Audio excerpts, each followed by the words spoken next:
Net presentation in association with the Toronto. Hello, Stokes.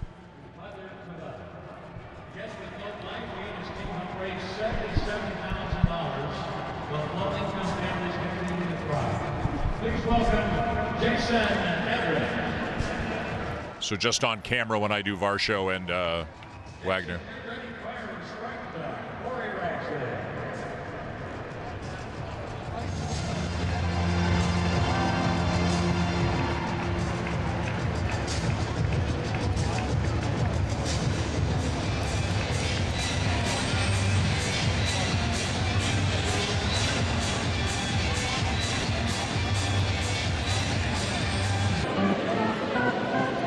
Extremely newsy day down here for the Blue Jays, Buck, in Arlington. Let's start with the good news. As Jamie said, Bo Bichette is back. Boy, he sure is back. He's played 4 games in the minor leagues, and you know what? He's only played 80 games this season, but when you look at his last 4 seasons, Bo Bichette's one of the premier hitters in all of baseball. He's a .290 career hitter. He led the American League in hits in 21 and 22 and was going to lead in 23, but then a late season knee injury robbed him of the rest of the season. The one thing about Bo is he gets hits. He hits good pitching, he hits tough pitching, and he gets on base an awful lot. I tell you one thing, he's in a good frame of mind right now. He's only played 4 games down in the minors, 3 at shortstop, 1 at DH, and it's easy to forget what an important part of this team Bo Bichette is, but it's good to have him back.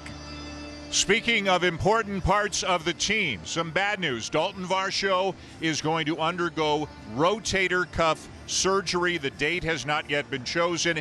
It could bleed into spring training, and Will Wagner's season is done as well. He's getting his knee checked out. No word on exactly what it is. Might he need surgery, but it's expected to be minor, and he'll be fine for the spring. We'll have more on both of those situations over the course of the ballgame.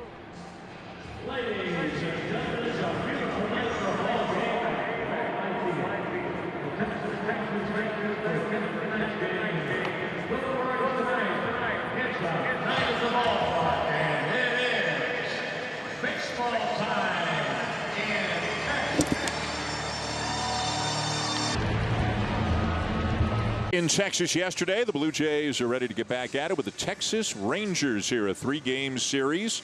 The only visit, obviously, for the Blue Jays down here to Arlington. They swept the Rangers in Toronto back in late July, and there is Bo Bichette, helmet on, in the 2 spot in the order. And as you heard on the pregame show and off the top of the show, he is very, very, very happy to be back on the big league roster, healthy and just looking to get some at-bats under his belt, Buck, and to go into the offseason feeling good about getting back and hopefully feeling good about heading into 2025. Yeah, he's a big part of this team, as we mentioned, and to have him back hitting in the 2nd spot, playing at shortstop. Obviously, some of these young guys are going to lose some playing time, but I think it's more important that Bo finds out where he's at in his mind. He needs to just go out there and play, have some fun, and show a little joy, and I know he's happy to be back. And he's always talked about wanting to win a championship with Vladdy Guerrero Jr. Obviously, that's not going to happen this year, but hopefully that'll happen in the very near future. Well, the starting pitcher is in control of everything right now when we are just waiting for Nathan Eovaldi to head out to the field. This game was supposed to start now at 7:07 locally here, Central Time Zone in Arlington, but we have yet to see Eovaldi. Now he's made his way up the stairs and out onto the field. And the Rangers and the home whites following him out as we show you the Blue Jay lineup here tonight. And a guy who might get more playing time down the stretch is Nathan Lucas. Again, with Dalton Varsho done for the season, Lucas will definitely get a chance to play more over the last 12 games, and he has made a very favorable impression, you would have to think, here in his time with the Blue Jays so far this year. And the Rangers are going to send Nathan Eovaldi to the mound. He'll be making his 27th start of the season. He has a 1-3 record against the Blue Jays. He's 34 years old. He's had a very interesting career. Drafted originally by the LA Dodgers back in 2008 in the 11th round, and he's bounced around, but he's been a good pitcher for a long time. Take a look at the defense, and of course, the Rangers not having the type of season they had a year ago. They've had some injuries. They've had some players underperforming. Youngster Wyatt Langford is in left. Leody Taveras is in center, and Adolis Garcia is in right, former Gold Glove winner. Josh Young is a guy they've really missed in this lineup. He was out for a substantial period of time. Josh Smith filling in for Corey Seager, who's done for the season at shortstop. Marcus Semien, Nathaniel Lowe, and Jonah Heim, all Gold Glove winners behind the plate. Well, we are a long way from Canada, and this is a midweek series. But as always, some Jays fans are in the house. I met one guy, he's from Oregon. In 2021, Vancouver, the year after the first COVID year, played in Hillsboro, Oregon. They played their whole season there, short season Northwest League at the time. And he went to every single game, became a Blue Jay fan, saw Davis Schneider, like a bunch of these guys were playing in Hillsboro, and he flew down just to see the Blue Jays from Oregon. That's pretty cool. Here today. Hillsboro, just outside of Portland, Oregon. Ready to go, George Springer, the right fielder, is leading it off, and he's going to line one right back up the middle for a base hit. Well, Springer had a big pinch hit in that ball game on Sunday, scored the winning run, and now Bo's going to make his way to the plate. And it has been a while. Remember, injured the calf 3 different times. The third time was by far the most serious, that immediately sent him to the IL. And this is Bo Bichette's first action with the Blue Jays in almost 2 months, July the 20th. He had 4 rehab games with Buffalo, went 4 for 14 with a double.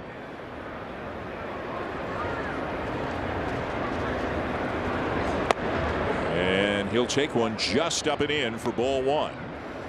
You'll see some good velocity. You saw 95 there from Eovaldi. He has been around a while, but he's still got lots of arm.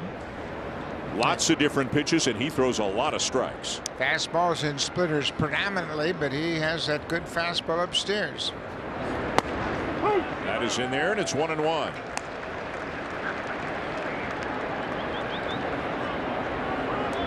It's got to be a very, very interesting at bat for Bo Bichette after missing so much time. He only played 4 games in AAA, 3 as the shortstop, 1 as a DH. He was asked what he wants to accomplish in these last couple of weeks, and he said it, and again, he was very reflective, and you heard a lot of gratitude from him. He said, I'm just happy to be back with the team playing the game that I love. It was kind of a very mellow Bo Bichette who met with the media before the game today. A long look in by Eovaldi. Oh, he shook off a lot of pitches. And he will strike Bichette out. 1 down. Yeah, Eovaldi, he had a pitch on his mind as Jonah Heim was offering several different pitches, and he got the one he wanted, and he throws a breaking ball down and away to strike out Bo Bichette. That slider started off on the outer half and broke down and away.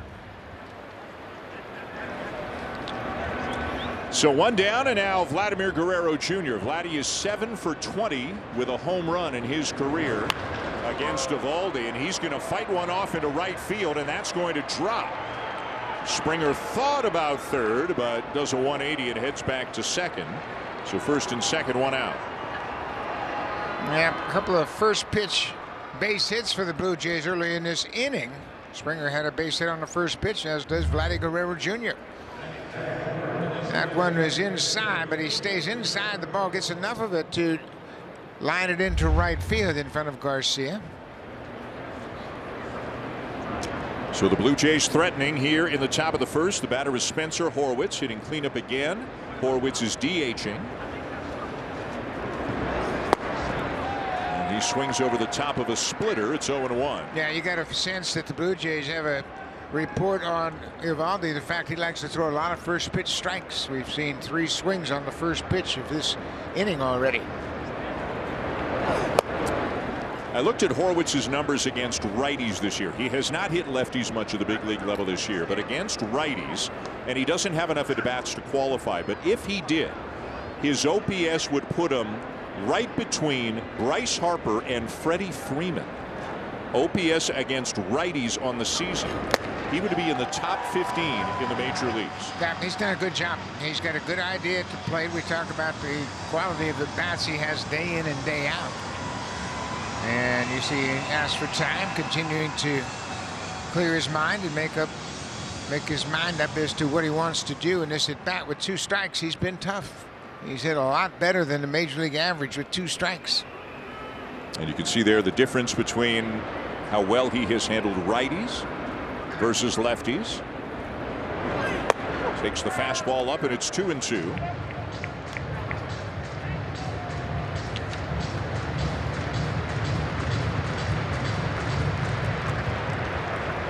Springer at second, Guerrero at first, and just 1 out.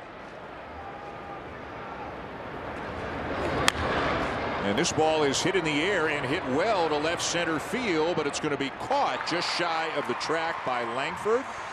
And Horwitz retired, 2 down.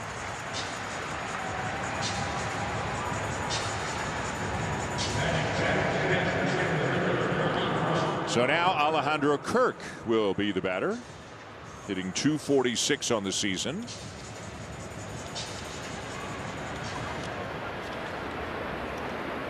So Kirk has a new catching partner. Tyler Heineman is back with the Blue Jays. I'm sure by now most people heard that yesterday, that the Blue Jays claimed Heineman off waivers from the Red Sox and DFA'd Brian Serven. As Kirk lines one into left center, a base hit. Springer's going to come in to score. Guerrero's going to be held at third, and Kirk slides into second safely with an RBI double. It is 1-0. Boy, you can see the Blue Jays, they had first pitch on their mind to start this inning against Nathan Eovaldi. Alejandro Kirk jumps on the first pitch of his at bat and drives it into the gap in left center to drive home Springer from second base. I mean, he is locked and loaded for that first pitch and gets that splitter down, bound in the strike zone, and rips it into left center. Springer's going to score easily. Vladdy thought about trying to score, but he got the stop sign, and Kirk slides in just ahead of the tag at second base. So the Blue Jays strike early, 1-0 here in the top of the first. And 2 in scoring position with 2 down for Ernie Clement, getting the start at third base. And he'll get a breaking ball from Eovaldi in for a strike. A curveball at 77 miles an hour. Ernie's reputation for liking the fastball precedes him. He is no longer a mystery around the league with all the playing time that he's gotten this year. Yeah, and Eovaldi, too, wise enough to understand what the Blue Jays were doing this inning, starting him off with a curveball, and now Ernie's behind 0-2.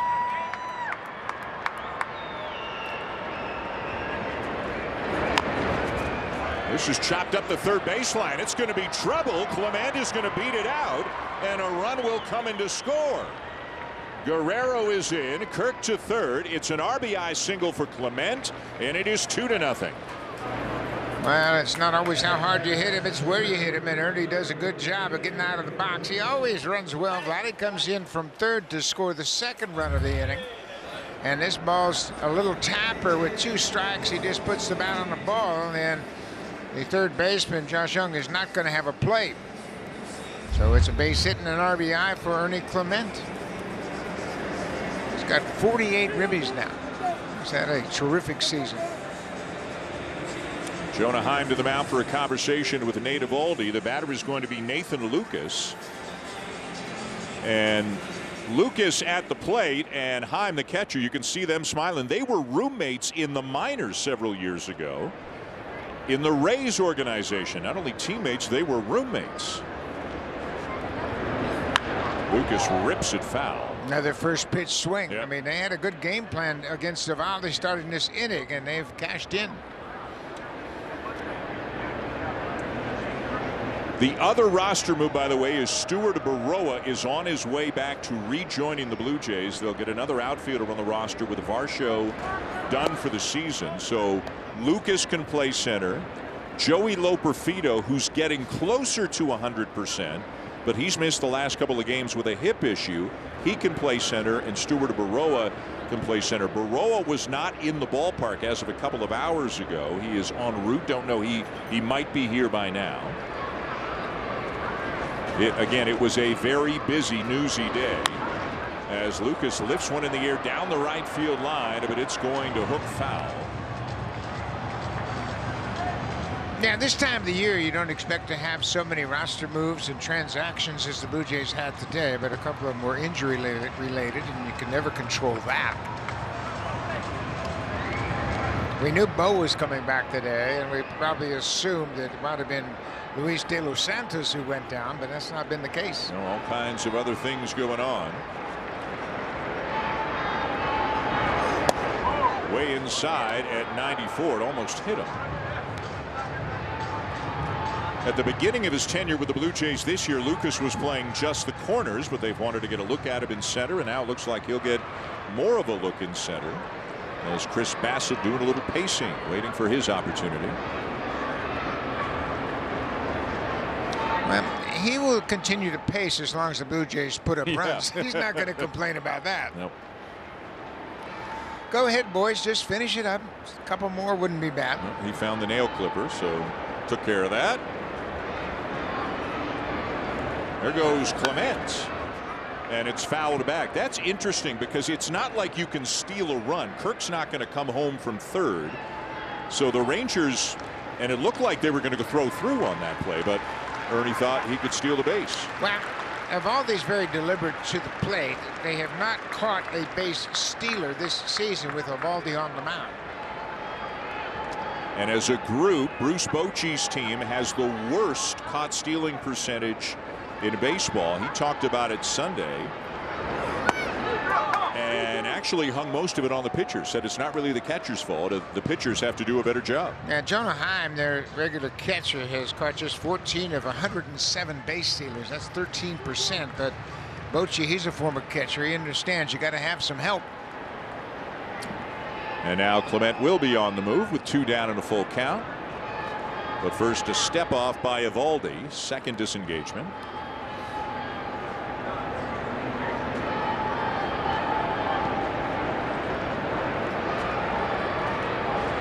There goes Clement, and it's ball 4. A nice plate appearance there by Lucas to work Evaldi for a walk and load him up for Davis Schneider.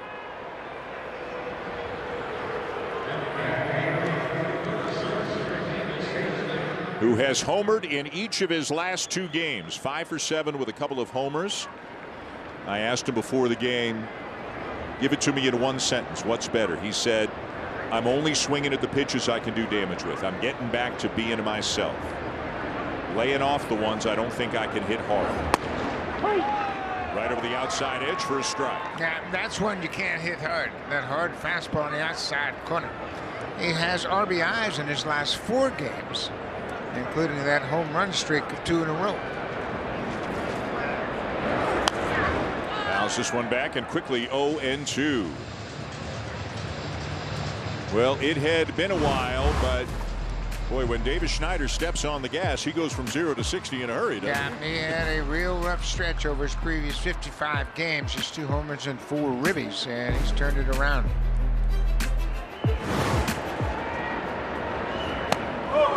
Almost hit him. 1 ball, 2 strikes.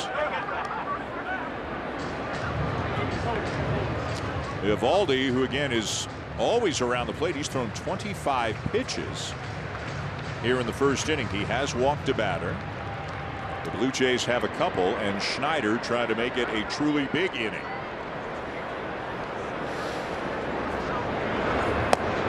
Two and 2. That's a good take right there. That high fastball, and Evaldi wanted to know if it was outside or up. Laz Diaz, the home plate umpire.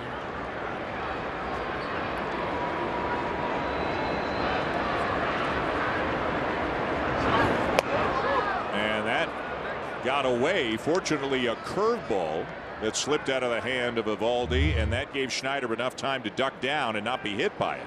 Yeah, and you were hanging in there anticipating that 95 to 97 fastball, and that curveball just slipped.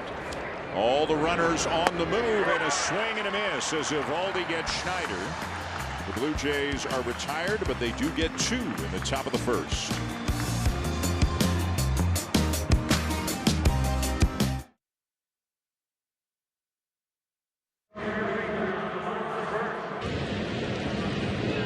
A team that was 3rd in the majors in runs scored last year, 23rd this year.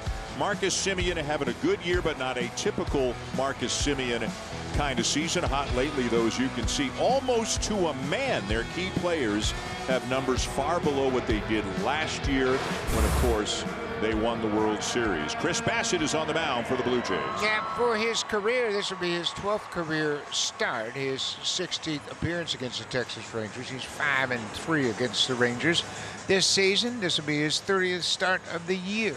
Last time out, he came out with a win over the New York Mets, one of his former teams. He went 6 innings, allowed a run on 5 hits, and had 8 strikeouts. His 10th win of the season. And you saw a little interaction there between Chris Bassitt and Marcus Semien.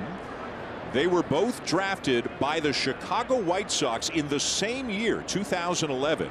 Semien was a 6th-round pick. Bassitt was an 11th-round pick. And they played together all the way up through the minors, beginning in that 2011 season for a team that was then known as the Kannapolis Intimidators in the South Atlantic League. They are now known as the Cannonballers. God, I love minor league team names. They're so good. In 2011, Marcus Semien was the shortstop for the Intimidators, and Chris Bassitt was a relief pitcher for the Intimidators. Yeah, and they both had outstanding major league careers. In fact, they went to Oakland together as well in a trade from Chicago. Jeff Samardzija back in 2014, I believe.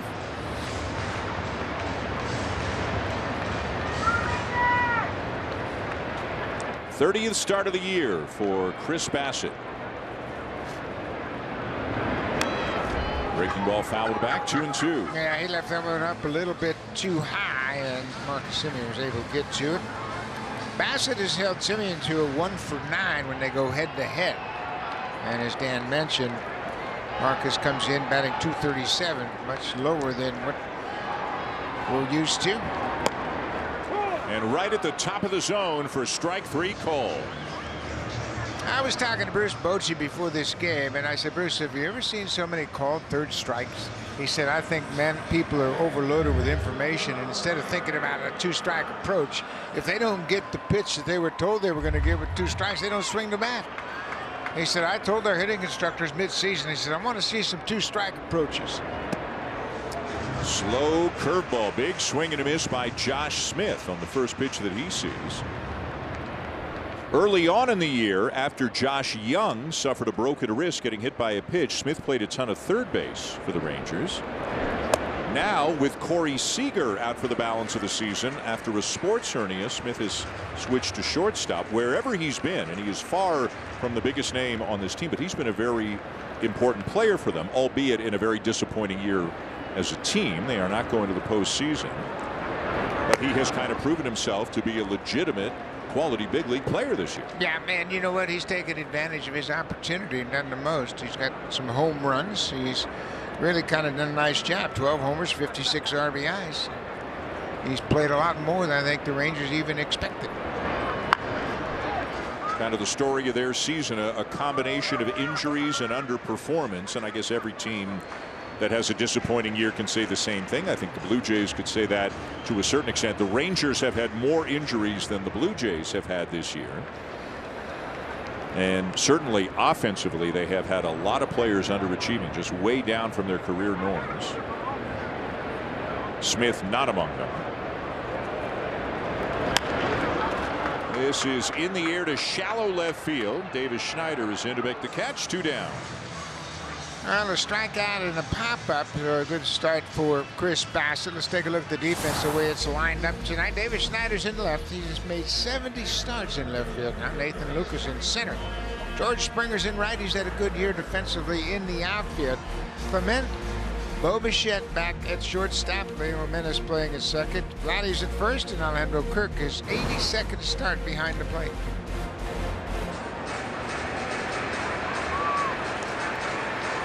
Bo has made 7 errors, and you know, I talked to him before the ball game today. He seems to be in a pretty good spot. He said, I didn't do what I had hoped to do to start this season, and I'm happy to have a chance.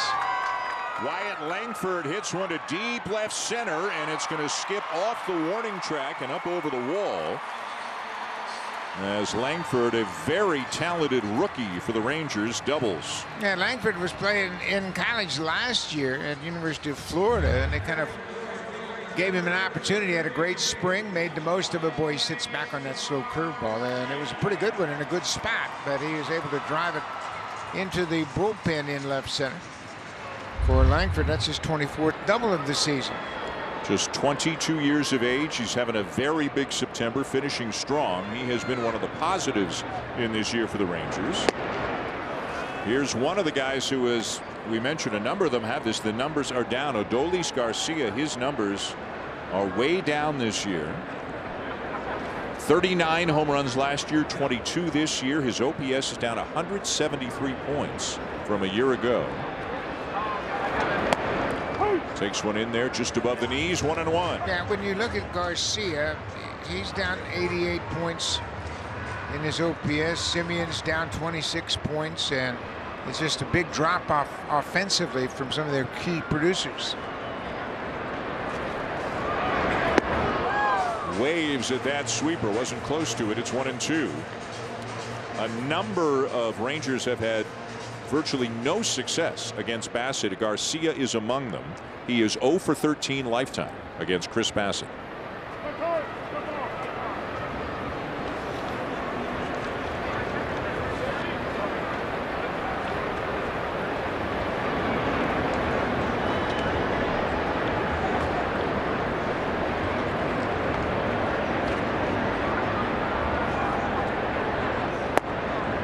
Just missed, down and in, 2-2.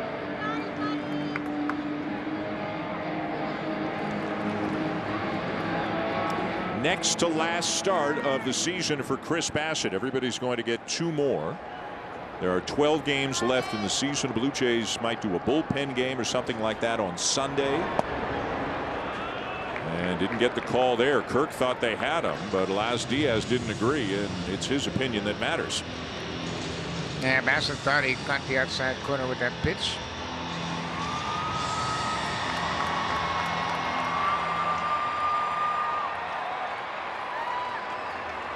So it's a full count. And he walked him. Missed low with a fastball. So it'll be 2 on with 2 out for the first baseman, Nathaniel Lowe.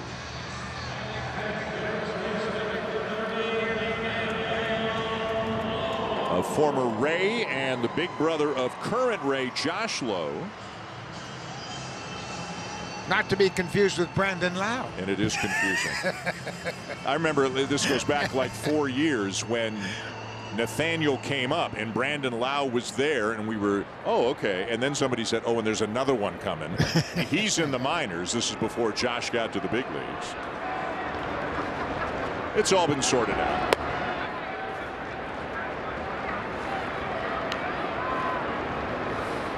One thing Lowe will do is he will take a walk. He has a good feel for the strike zone.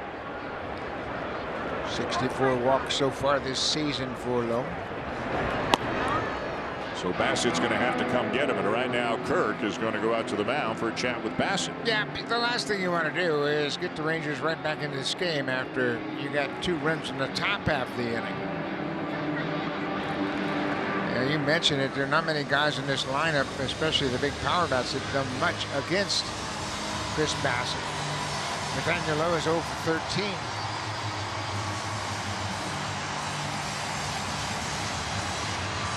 Blue Jays got a couple in the top half, driven in by Alejandro Kirk and Ernie Clement, and now Bassett trying to keep the Rangers off the scoreboard here, bottom 1.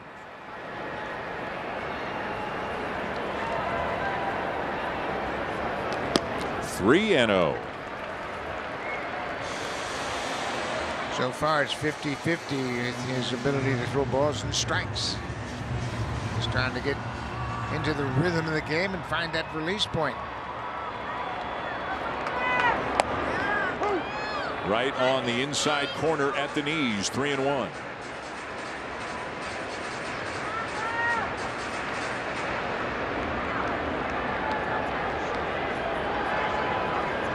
Blue Jays coming off the sweep of the Cardinals, trying to keep things rolling here in Texas. Swung on and missed, 3-2. And that'll put both Langford and Garcia in motion. Josh Young is on deck in case the inning continues.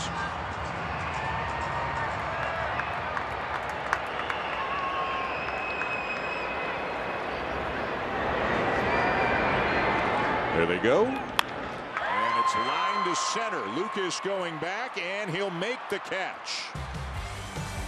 And Bassett gets out of it.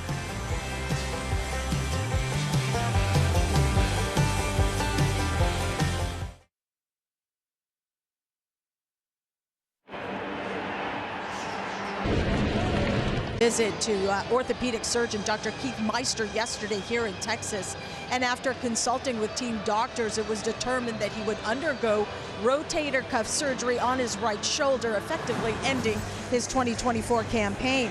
Now, if you remember, Varsho had been dealing with soreness off and on since attempting this Zach Neto catch against the Angels at the end of last month. Now, since then, he's been managing the discomfort. However, the Pete Alonso collision in a game against the Mets certainly did not help. Varsho told me there's been a rotator cuff issue at the front of my shoulder that's been bugging me. He is hoping to have the procedure as soon as possible in order to be as ready as he can be next spring. Varsho said he's bummed, but with a smile, Dan said, just say a little prayer for me. Guys.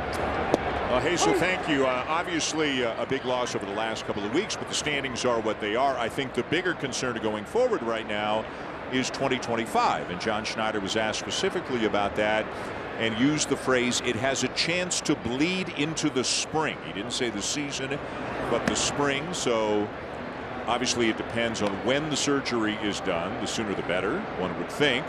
But rotator cuff is not minor surgery, and we will see. Hopefully Dalton Varsho is good to go at some point during the spring, as Leo Jimenez grounds one down to third and is retired. You know, you're talking about a Gold Glove caliber defender, and now it makes you think, okay, center field, like if he's not ready to go, Lucas can play center, Loperfido can play center. They've got some guys in the organization, but if he's not ready to go at the beginning of next season, that is a major loss. Yeah, it sure is. And there's so many muscles in your rotator cuff that you have to deal with. And we talk about rotator cuff compared to Tommy John when we're talking about pitching. And it always seems like the shoulder is much more questionable about how quickly they're going to come back and how far they're going to come back from prior to the surgery. But we wish him well, and I know he's going to work at his rehab, that's for sure. George Springer had a base hit and scored his first time up. The other injury news of the day was Will Wagner is on his way to Cleveland, Ohio to get his left knee looked at. His season is over as well. There's no definitive word on whether he needs surgery. The talk before the game from John Schneider was it's something they knew he had. It's been nagging at him. There's inflammation in the knee, and it was just kind of getting a little bit worse, a little bit worse, a little bit worse. And finally, the Blue Jays went to Wagner and said, listen, we don't want you to push it anymore. We've seen what we need to see. You passed the audition. They're very high on Will Wagner, and they didn't want him to suffer any further injury, so the decision was made, and it feels like a prudent one to shut him down and let him go get it looked at and see what he needs. I think it's terrific that both the general manager and the manager talked to Will Wagner about that and said, hey, we know who you are. We're glad you're here. Let's get you right and get you ready for spring training. Great move. Yeah, and he should be ready for spring training. It is not considered to be something too major. This one lined to right center field, and it's going to get by Garcia and all the way to the wall, and Springer is around second, on his way to third, and in there with a triple. Boy, George swinging the bat well lately as he comes up with his third triple of the season. He had a single and scored a run in the first inning, and now he goes the opposite field and drops one. Garcia didn't have a very good route to this baseball. You saw where it hit. It hit shy of the warning track, and he kind of didn't have a direct path to that baseball. That's a ball we probably had a chance to make a catch on if he takes a good route. And with the angle of the fence out there at the 374 marker, but caromed away from him, and that is what probably allowed Springer to stretch it into a triple. So now the infield comes in for the Rangers with Bo Bichette the batter. Bichette struck out in his first at bat.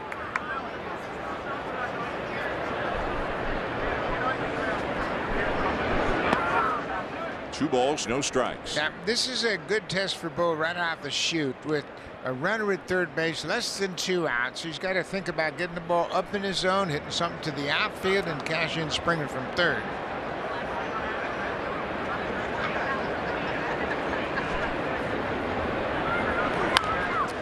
Grounded to third. It's a fair ball, and Bichette is going to reach. Springer went back, fearing maybe a tag at third by Young.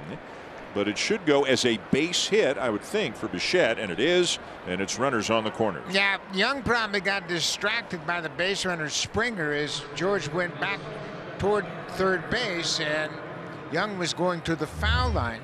And watch the movement, a lot going on down there at third. Here comes a runner, and you can see Young made contact with it once it got over the bag, and it was actually in foul territory when he made contact. So a couple of men on for Vladimir Guerrero Jr., who had a base hit and scored in the first.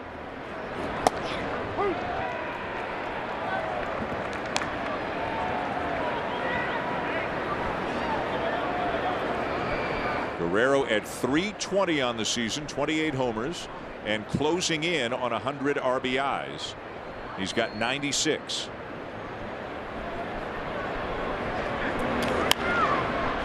Down the right field line, it is going to be a fair ball. Springer is in to score. Bichette will stop at third.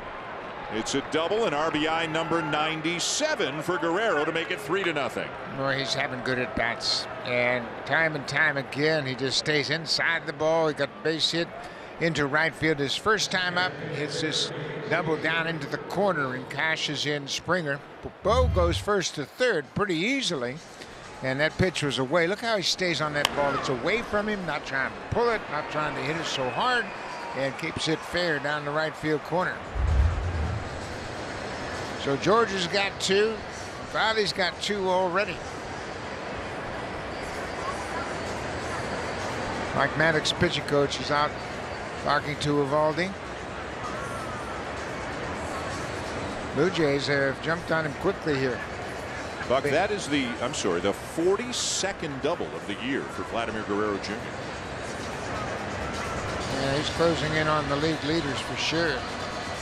The major league lead is Jarren Duran of the Red Sox with 45.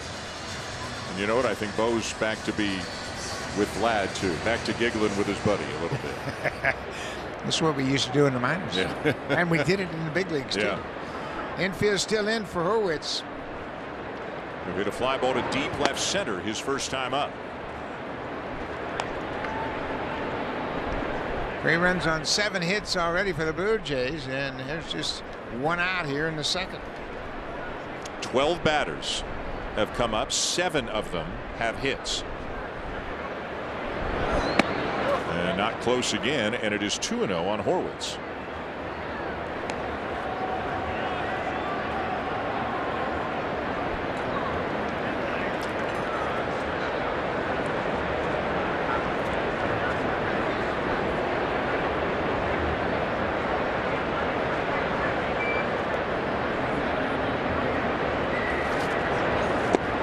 Three balls, no strikes now.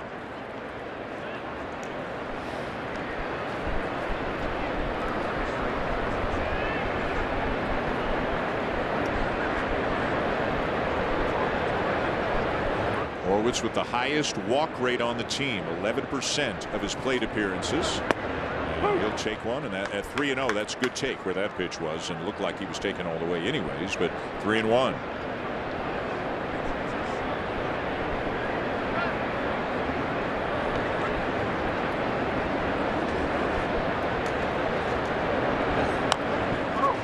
Tied him up inside, 3-2. Yeah, Baldy got that right in on his hands, and all he could do was foul it off. Alejandro Cook is on deck. He had an RBI double his first time up. Blue Jays already with 2 doubles and a triple in this game. Bichette at third, Guerrero at second. And the 3-2. Fouled back by Horwitz. And this is not what you normally see in an Nathan Eovaldi start. The bullpen is up in the second. Matt Festa is the pitcher. Tell you something interesting too. Evaldi's got a clause in his contract. If he pitches 4 innings tonight, a player option kicks in for next year for $20 million that he can accept or decline. Now he'll have another start after this, but he needs, well, now 2 2/3 more innings this season, and now 2 1/3 as he strikes out Horwitz for the second out.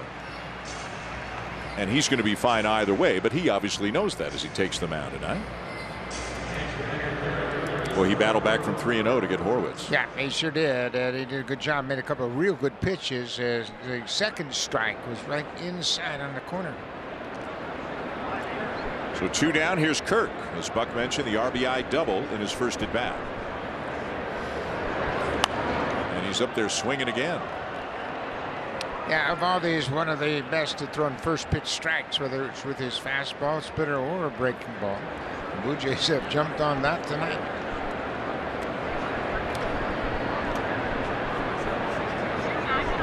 This is a big at bat for Evaldi.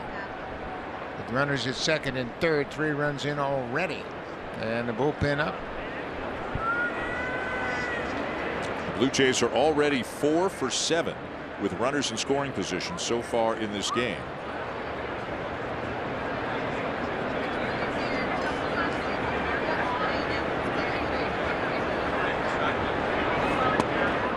Good pitch there, and it's 0-2.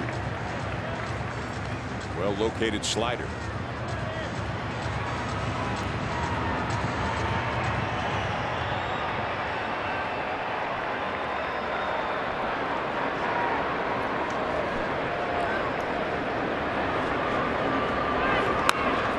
This one pulled foul down the line. He left that one over the inner half. Yeah, an off-speed pitch, and Alejandro is out in front. Hit it hard, but well foul. That breaking ball stayed inside, a little bit low, and Alejandro was able to get the barrel to it.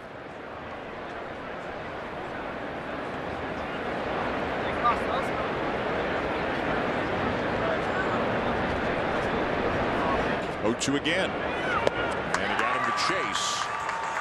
So the Blue Jays get just the one here in the second inning. It's driven in by Vladimir Guerrero Jr. His second hit of the night is a double down the right field line. And it's 3-0 going to the bottom of the second.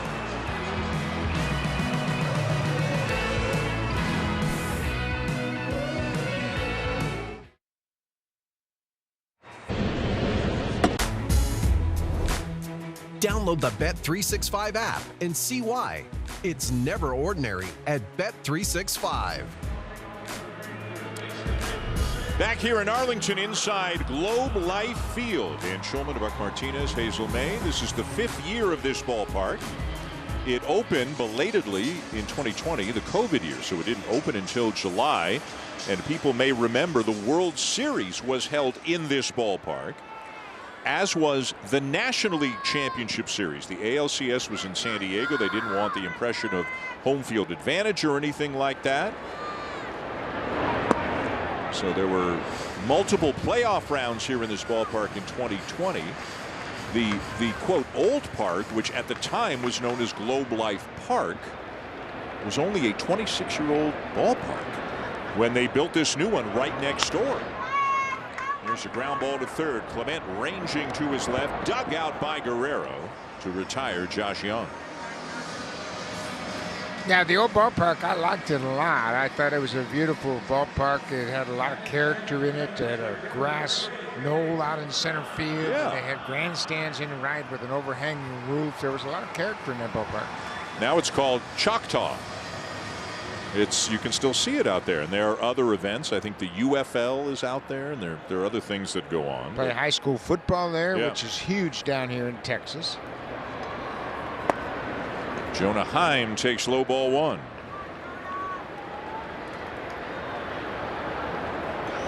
Heim, another guy whose numbers way down from last year. He's hitting .213, 12 homers.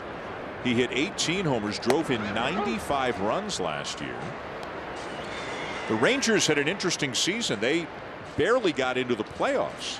It went right down to the wire. The Mariners were in on that. The Blue Jays were in there, but the Rangers snuck in and then took off and wound up winning the whole thing. Yeah, and you know what, Jonah Hines, one of those guys that plays an awful lot. He never takes a day off, but this year he never really got it going. He's a switch hitter, and coming into this game batting just .213.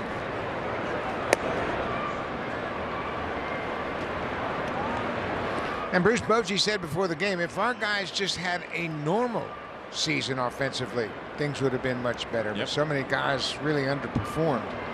Sounds a lot like some of the things we've said about the Blue Jays, right? If every guy had just had his average season, this might be an entirely different year for the Blue Jays too. And that's why it's so hard to predict what's going to happen from year to year, especially when you go into the World Series and play so late. They didn't finish until November, and then you have the parades and the celebrations, and everybody enjoys the high life of being a champ, and then before you know it, it's spring training again. Between the underperformance and the injuries, and again, they've had a lot. They feel like a good bounce back candidate team for next year. Swing and a miss. Bassett gets high and 2 down. But in addition to the guys who didn't get where their numbers normally get this year, you talk about some very important players who have been sidelined for major parts of the season. Josh Young was a big loss, broken wrist back in the first week of the season. Evan Carter, terrific rookie last year, back problem, hasn't played in several months, and then a total of only 10 starts out of Max Scherzer and Jacob deGrom. Yeah, and that's tough. And yeah, they are a little bit older, but at the same time, they're still premier pitchers, and when they're not available, it makes a big void in your rotation. But Bochy said Josh Young was probably the most difficult to overcome because he brought so much energy to the ball club, and he was a terrific third baseman. deGrom back. I'm sorry, go ahead. Yep. deGrom back from his second Tommy John. He's only made 1 start. The Blue Jays won't see deGrom or Scherzer in this series. The Rangers are running a 6-man rotation, and those 2 guys are lined up to pitch Friday and Saturday.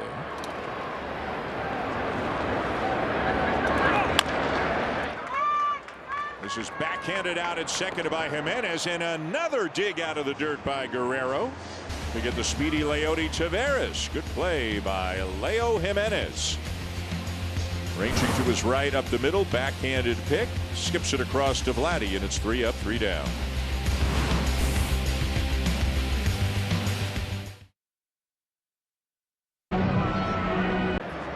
Back in Arlington, the Blue Jays leading 3-0 going to the top of the third. They've had 7 hits through 2 innings against Nathan Eovaldi. The bullpen was up briefly in the second before he got out of it. And he'll face Ernie Clement to lead off the third. Clement had an infield hit that drove in a run his first time up.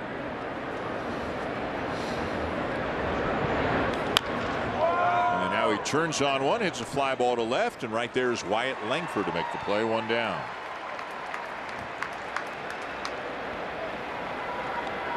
We mentioned Eovaldi was first drafted by the Dodgers, and he was a 11th round pick. Came to the Dodgers, made some starts early on, and then just made some adjustments. He was called up in 2011 from Double-A, and actually won his debut against the Diamondbacks. He's always been one of the hardest throwing starters. He was throwing 100 miles an hour early in his career, and now he's dropping some velocity. So we mentioned he's 34 years old now. This one to left field as well. Langford again as Nathan Lucas is retired. Eovaldi was traded from the Dodgers to the Miami Marlins for Hanley Ramirez. Pretty big trade at that time. Ramirez came over and played shortstop. But one thing Nathan Eovaldi has done is pitch very well in the postseason. He's got a 9-3 postseason career, including a 5-0 postseason run last year. Made 6 starts in the postseason and won 5 of them. Through 36 2/3 innings in the postseason last year, helping to lead the Rangers to a World Series title.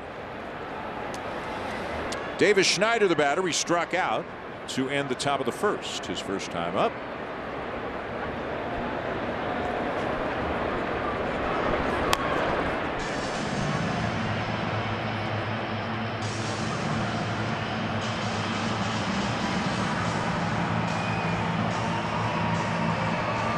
Eovaldi would love nothing more than a quick inning after the way the first 2 have gone.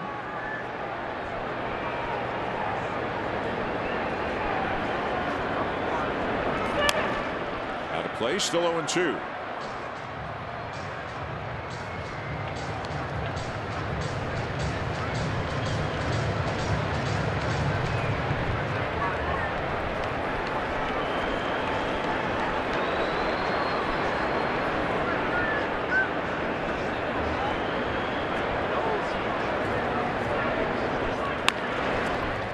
Ground ball to short. Up with it, Josh Smith, and he'll throw Schneider out as the Blue Jays go in order here, top 3.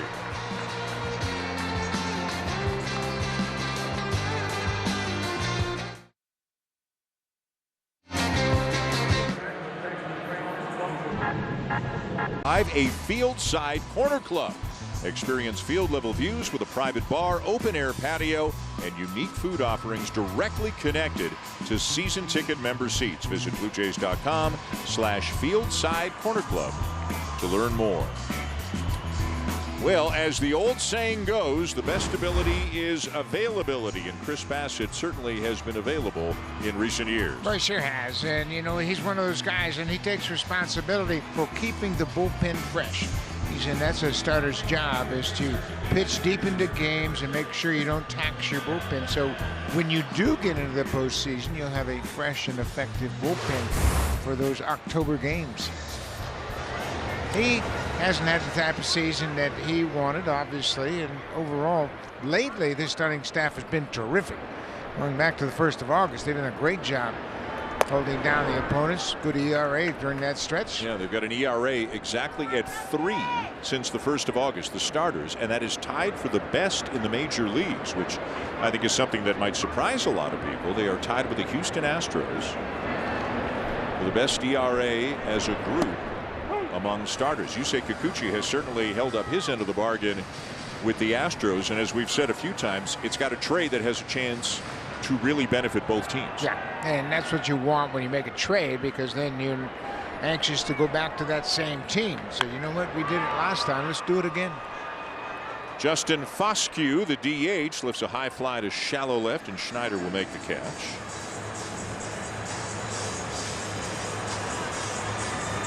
So once through the order, Bassett's given up 1 hit, 1 walk. He has struck out a couple.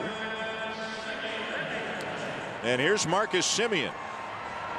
Saw Semien on the field before the game, and as the Rangers were coming out and the Rangers were coming off the field, the Blue Jays were coming out, Semien wandered over to the third base side of the field and hugged the guy who just threw him out and hugged the guy who just made the catch. Semien went over, and Bichette and Guerrero were standing near third base, and Marcus gave them both a warm hug, and they chatted for a few minutes about that 2021 season, no doubt. Marcus Semien had a pretty dramatic impact on both Bo and Vladdy, simply about his work ethic. He took ground balls every single day, including the final day of the season. He was always prepared to play, and I think that rubbed off on these 2 young players, that you have to understand what it takes to be an everyday player, what it takes to be a star in this league. Had that one great year for the Blue Jays, and then signed a 7-year, $175 million contract with Texas. This one lined into left. It'll be a base hit for Smith, as he is aboard with 2 outs. That year, Semien hit 45 home runs and finished 3rd in MVP balloting. Ohtani was 1, Guerrero was 2, and Semien was 3. Yeah, and Semien had a lot to do with everybody's success. And Vladdy, he would acknowledge that, and Vladdy had a lot of help in that lineup that year, and something that's totally different this season. And he's had another great year. Now Wyatt Langford, the rookie outfielder who doubled off Bassitt in the 1st.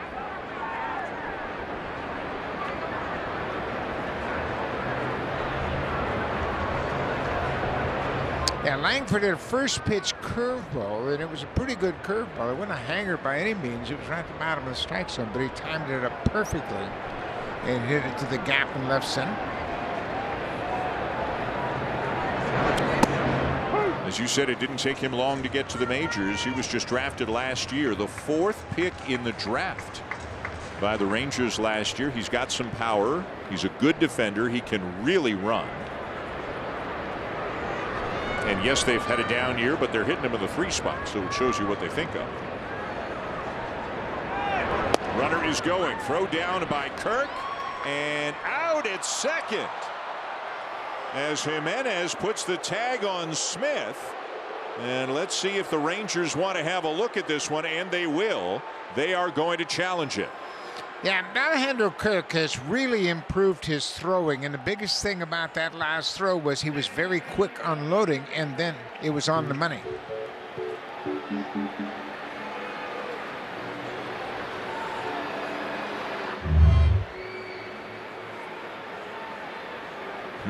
That's close. Yeah, very close. The tag was a bit high and looked like Smith's foot hit the base just about the same time. Yeah, maybe I think the foot did get in there. Yeah. I think the foot got in a little ahead. Yeah. The Blue Jay outfielders who had started to come off the field have turned around and they're going back to their positions. So a stolen base for Smith. His 10th. He's only been caught twice. He's done a good job of picking his spots, but Alejandro made a good throw. Got rid of it in a hurry, threw it on the money. It just wasn't in time. His throwing numbers this year are above average. They weren't at the beginning of the season. Oh, they're very much above average. Yep. He is coming into this game. He's done a terrific job of throwing out base runners. 31% at the start of this game. The league average is 22. And this is trouble. That is going to drop. Langford with a base hit to drive in a run. He's on his way to second. And he is in there with his second double of the night as the Rangers are on the board. Well, you mentioned he can run, and boy, did he get out of the box. He got jammed and flared it over the third baseman's head into shallow left field. And that stolen base immediately turned into a run. You can see he gets jammed, and out of the box he's hustling. The ball bounces into left field by the time Schneider gets it to second. That runner's going to come around third and scores. Smith scores, and Langford will end up at second base just ahead of the throw. So it is the Blue Jays 3 and the Rangers 1, and the batter now Adolis Garcia, who walked in the first. And he'll take a fastball down and in for ball one here.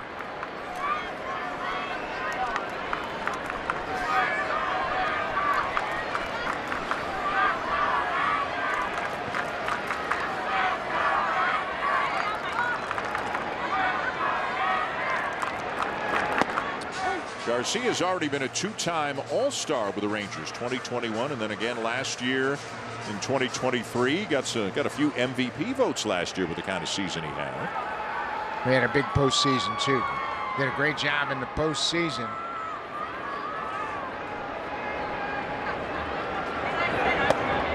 Late on that. 1-2.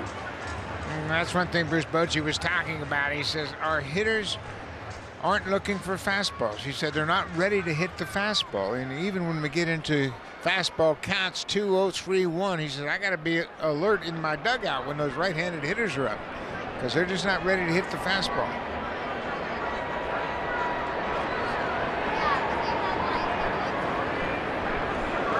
The count 1-2, and a little bouncer to the third base side of the mound.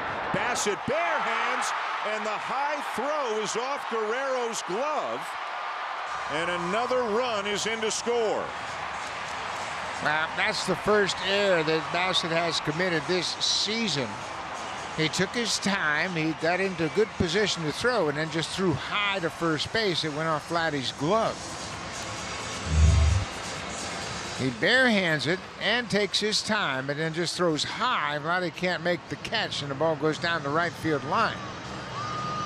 Garcia will turn and go to second base on the play as Langford comes in to score. So a two-base error charged to Bassett. No RBI, obviously, for Garcia. And Texas is back within a run as Nathaniel Lowe comes up. He lined out to center in his first at bat. Now a ground ball to second. Jimenez has it. And now the inning is over, but Texas gets two, and the Blue Jay lead is down to 1.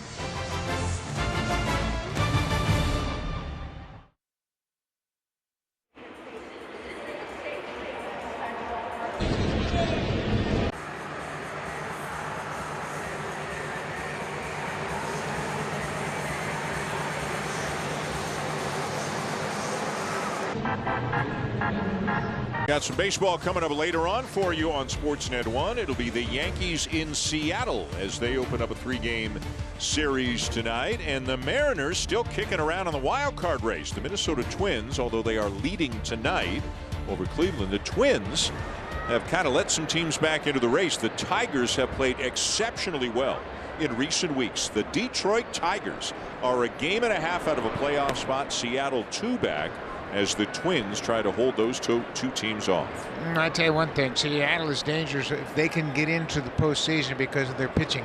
They've got terrific starting pitching, but they've been struggling offensively. But lately, Victor Robles is wearing it out for the Mariners, hitting .475 over his last 17 games. And here's the funny thing about Detroit. They were a seller at the deadline. They traded Jack Flaherty, Mark Canha, and then they traded 2 players here to Texas in separate deals. Reliever Andrew Chafin and catcher Carson Kelly. I mean, all useful players for the Tigers, and for whatever reason they have played better the last month and a half to get back into the race. They had younger players. They wanted to get into the mix, and those younger players have done a good job. Colt Keith, after a very slow start, got into a great run here at the end of the season. Second baseman's done a good job.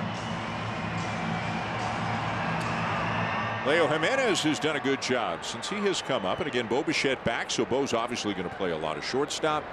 Jimenez may have a little bit less playing time, but Bo will DH occasionally, we believe. Jimenez has proven he can play a very good second base. He's played a lot better than I expected him to play. I've seen him a lot in spring training, and he just looked like another nice guy that could feel the baseball, but he can swing the bat. Has good at bats. It's a sharply but righted Smith, the shortstop. That's 6 in a row now set down by Eovaldi. There is more playing time available at second now due to the fact that Will Wagner's season is over, but the Blue Jays have Jimenez who can play there. Clement can play there. Davis Schneider can play there. Spencer Horwitz has played there. He was out taking ground balls at second, but don't know if he would be in the mix to play second the rest of this season. But they've still got a lot of options. George Springer's had a good night. He has singled and tripled and scored a couple of runs.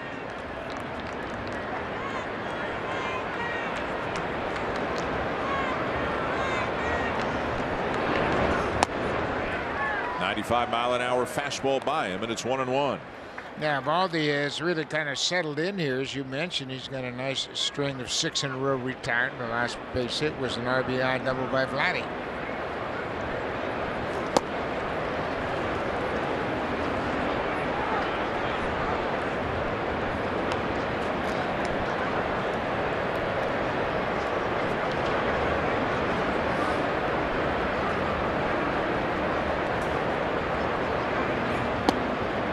Check the swing. The appeal did not go, and it's 3-1.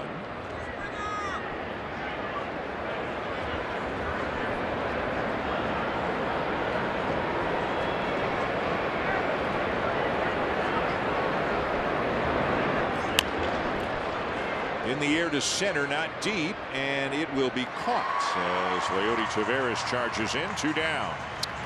Interesting, Taveras reacting to the big swing of George Springer took a couple of steps back and then recognized it wasn't hit that hard. So he has the speed to close ground. Third at bat of the night now for Bo Bichette. He struck out in the first and had an infield hit in the second.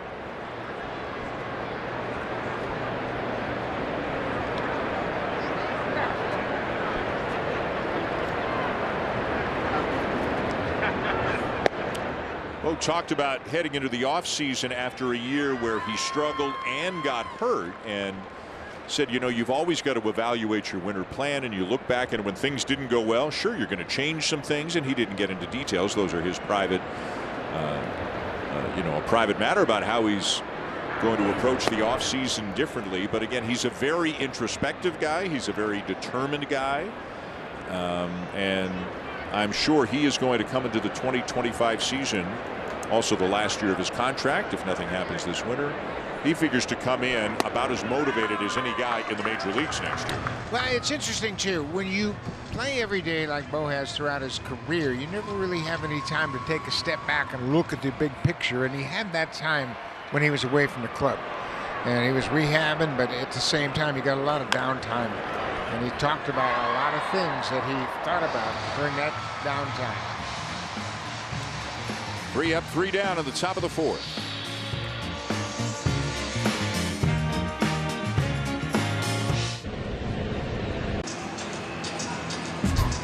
Elevate your fall wardrobe with this one-of-a-kind flannel. It's the Blue Jays Flannel giveaway presented by TD. Get to the ballpark early on Friday, September the 27th. It's part of Fan Appreciation Weekend presented by TD. The first 15,000 fans will walk away with this exclusive flannel shirt. Visit BlueJays.com/Fan Appreciation Weekend to purchase your tickets today. It'll be a 3-game weekend series. 27th through 29th against the Marlins. That's how the regular season will end for the Blue Jays. They've got the Rangers and Rays on this trip, and then the Red Sox and the Marlins at home. And that's it for 2024. Josh Young leading off the 4th. He grounded out in his first at bat against Chris Bassett. Takes one right down the middle, and he's in the hole, 0-2.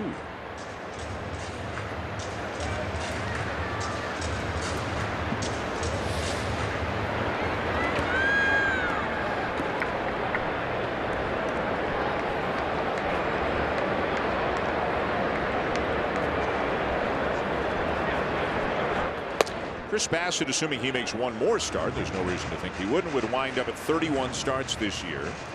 He made 33 last year through an even 200 innings. The only reason he's not going to quite get there is the Blue Jays have given these veteran starters an extra day here and there, a 6th-man bullpen day. With them not being in contention, they want to, take some care with Gausman, Bassett, and Barrios, and not overwork them down the stretch here this year. Yeah, they came into this game with 163 innings of work so far over those first 29 starts. And last year, you remember, he reached that 200-inning plateau in his final start. I remember John Snyder came out of the mound when he was shy of 200, and he said, "What are you doing out here?" He said, "I'm just out here for a visit. You're going to get 200 innings." 200's a big number in this day and age. Oh, it's huge now. Everybody talks about, innings, limits, and pitch counts and everything else. 300 used to be the standard for frontline pitchers. Now it's 200.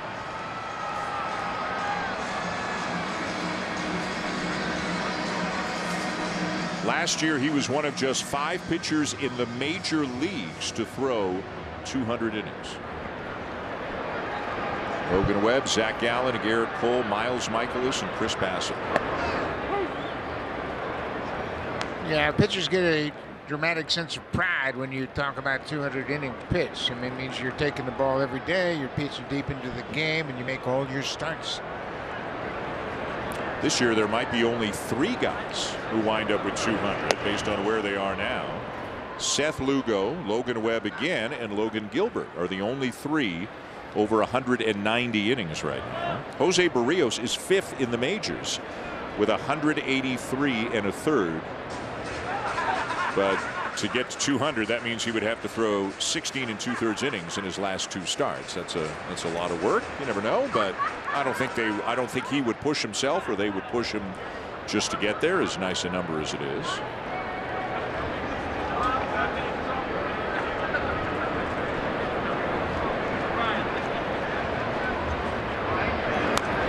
Fouled back, still 0-2.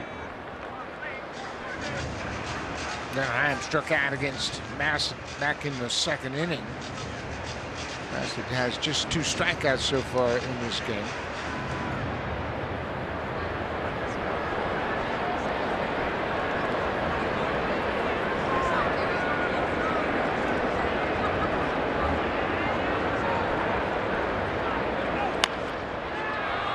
In the air to center. Lucas is there to make the catch. 1 down.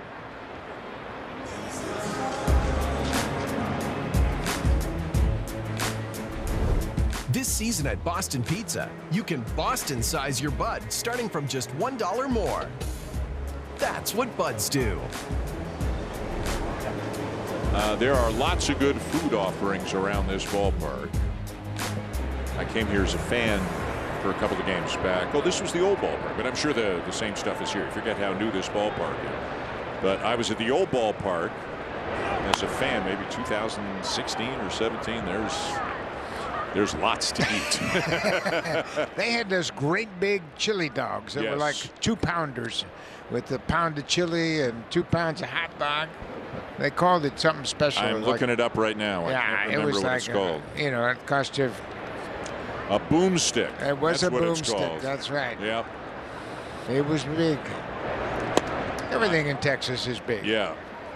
It took some confidence to go up and order a boomstick. Did you? Ben did. Ben and I were here. He was like 15. He didn't finish it, but he got close.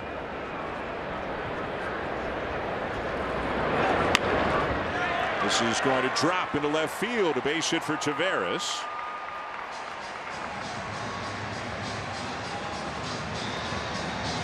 Map, the Rangers, they have had some good swings lately. That was a beautiful swing right there. He just stayed on that pitch away and slapped it into left field.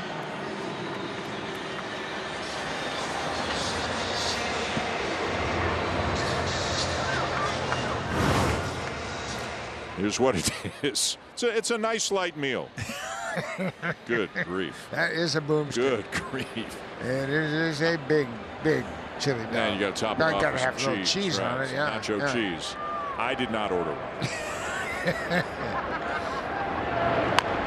Ground ball to third. Clement to second, and everybody's going to be safe. And another run will come in to score.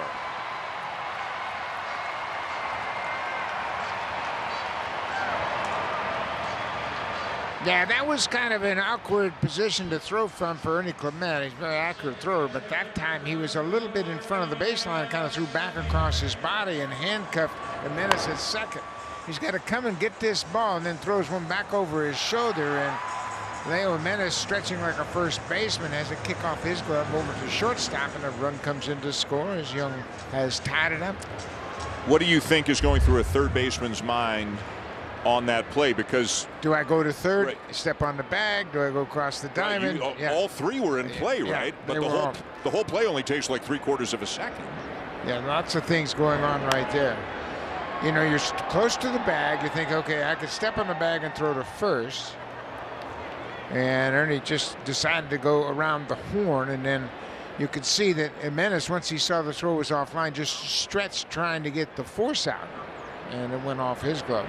Fielder's choice, E5, no RBI. The second error committed by the Blue Jays tonight. I'll make it the third error.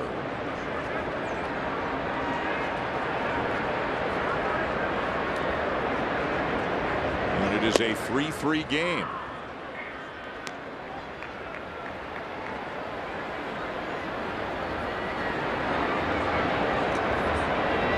No, the scoreboard is wrong. There are only 2 errors, right? Bassett and Clement. They've got 3 up on the scoreboard. The Bassett throwing error, and then that error on Ernie Clement.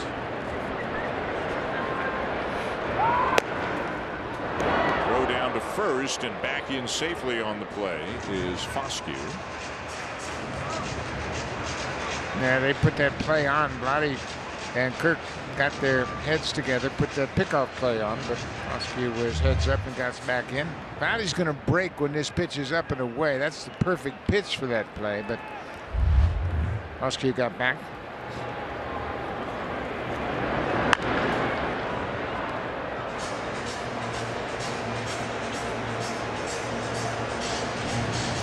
So the Blue Jays had the early 3-0 lead, but they have given all of it back right now. 3-3 bottom 4. The Blue Jays coming in off a sweep of the Cardinals. The Rangers just went 1-5 on their road trip to Arizona and Seattle. These two teams virtually identical records. The Blue Jays just 1 game ahead of Texas. The Jays 72 and 78. The Rangers 71 and 79. And that will hit Simeon. And Bassett, again, a former teammate of Simeon's, going back to the minor leagues. Way back when in the White Sox organization, you could see Chris saying to Simeon, "Are you all right?" He might have been saying, "Get out of the way." Hit him on the right forearm as he hung in there, and you could see he checks his swing, and that stayed inside and caught him on the forearm. And that one's going to leave a mark, and now Pete Walker is out to have a chat with Chris Bassett. The Rangers have loaded the bases, and a run has already come in to score. Josh Smith, the batter, had a base hit to left field, stole a base, and scored a run his last time up back in the third.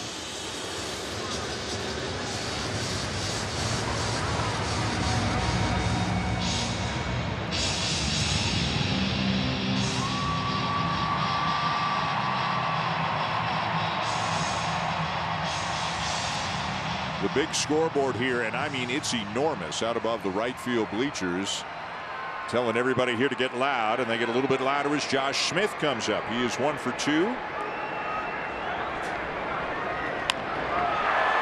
Sends one to center. Lucas is going to be there to make the catch, but Taveras is going to tag and come to score. The throw comes into third, and the sac fly gives the Rangers the lead.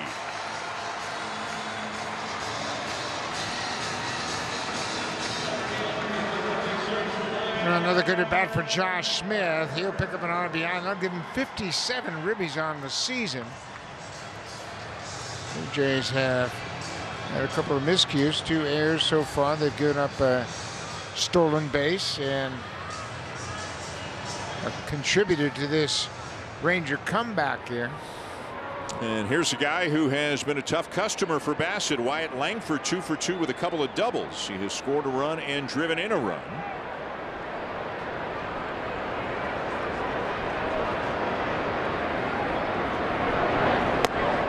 Fastball up and in for ball 1.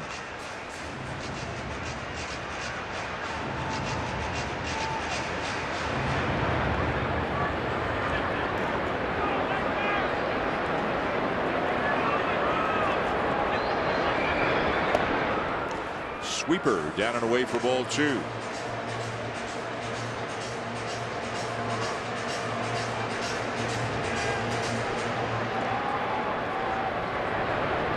First and second, 2 down here, bottom 4. Down the middle with a fastball, 2-1. I guess it's because he has so many different pitches, but boy, are there a lot of called strikes in a Chris Bassett game, because maybe they're always sitting on something else. Yeah, and you know what? I think that happens an awful lot. He gets a lot of called strikes and a lot of called strike threes because everybody's in between as to what they want to swing at.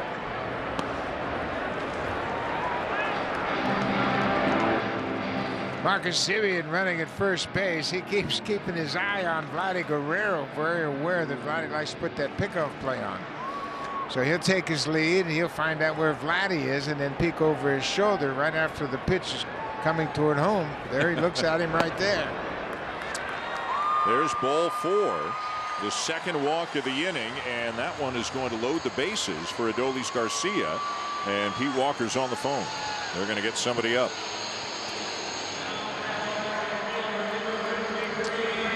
Chris Bassett gave up a 2-out double and a walk in the first inning, but he stranded a pair. Then he had a clean second inning and gave up 2 runs on 2 hits and stranded a base runner into third. And now he's had a bunch of base runners here in this inning. Big cut and a foul off by Adolis Garcia. Ryan Burr is getting up in the bullpen.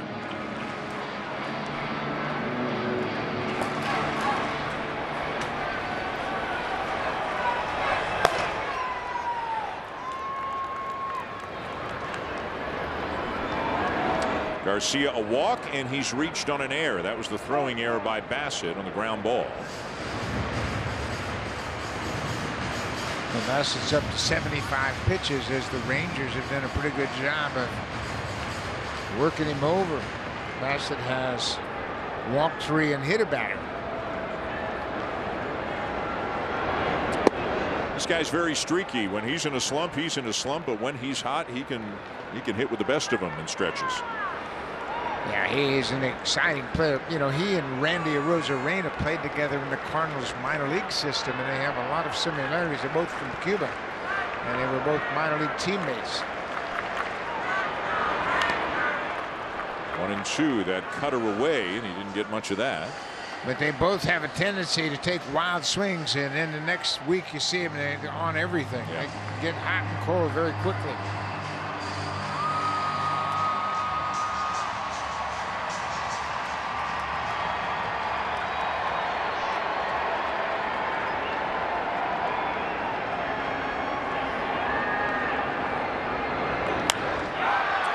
To right field, and it's down for a base hit, and 2 runs will come in to score.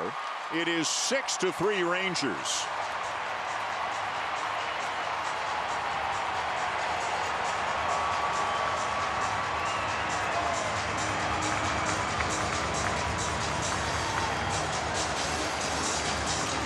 Now, this has been a tough inning. We mentioned Garcia picks up 2 RBIs, and he'll give him 77 for the season. Right off the end of the bat, not trying to do too much. He stays on that outside pitch and dumps it in front of Springer and right. George has to play it on the hop, and he's got no play other than to go over to third base, and 2 more runs come in. The 9th Ranger to come to the plate this inning is Nathaniel Lowe. He is 0 for 2. Bassett misses down and in for ball 1. Burr continues to throw in the bullpen beyond the fence and left center.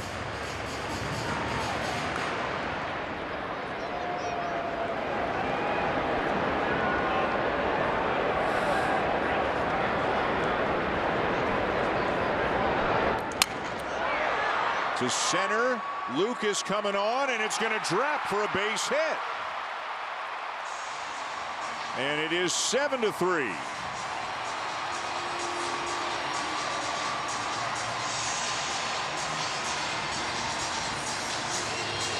Well, we didn't see this coming, the way the Rangers have been struggling to score runs, the way that Bassett's been pitching, and here comes John Snyder. He has made the call, and there'll be a pitching change here as the Rangers send 9 men to the plate against Bassett here in the 4th. Ryan Burr on his way in. A big inning for Texas to take control of this game here in the 4th inning.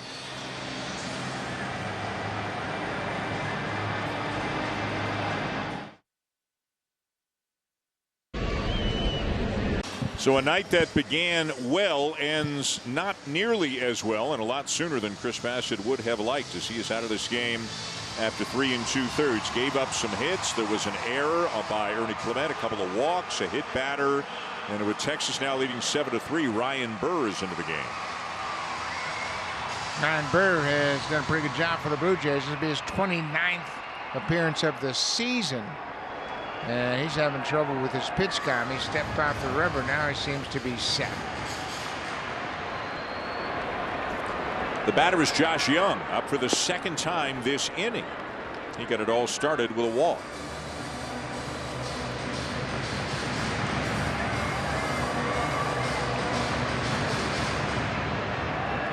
Again, Ryan Burr messing with his pitch count receiver. But obviously, it's not bad enough that he needs a new one.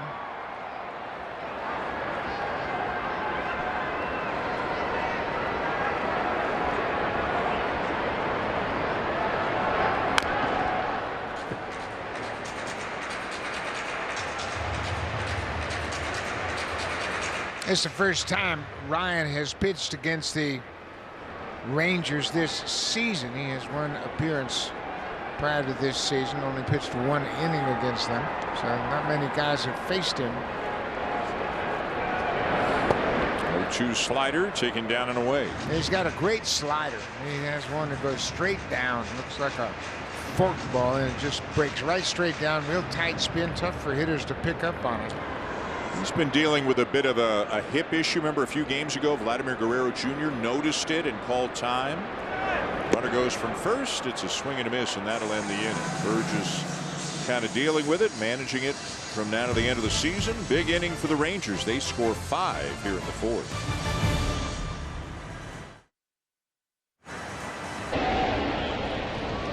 work prep is a lot more detailed as a 25-year-old. He told me it's actually slowed down in terms of when to get ready for a game, how to get ready, and how to keep himself ready. It's been so cool to have front row seats to watch it all unfold, he said. Now, I asked Schneider what this season has taught him about Guerrero. And he said what you're seeing is the talent meeting the preparation, meeting the approach, all three lining up together. Guerrero, guys, 2 for 2 with an RBI and a run scored so far this evening. Dan. Hazel, thank you. There are going to be a lot of storylines around this team in the offseason. That is a given. But, Buck, I can't think of a bigger one that'll be on the minds of fans than whether or not the Blue Jays and Guerrero can come to terms on an extension. Yeah, he's at the end of his contract next year. At the end of his run, he'll be arbitration eligible this year. He was awarded an award, what, $19.9 million this year, and he'll go to arbitration if he doesn't have an extension.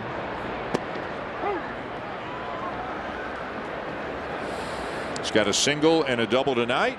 The average up to 322. The RBI was number 97.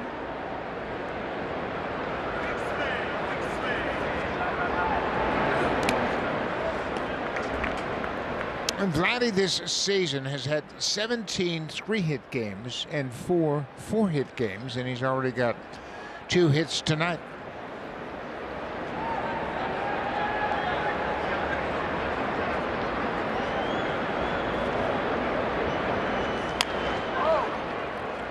This one might drop as well, and it will.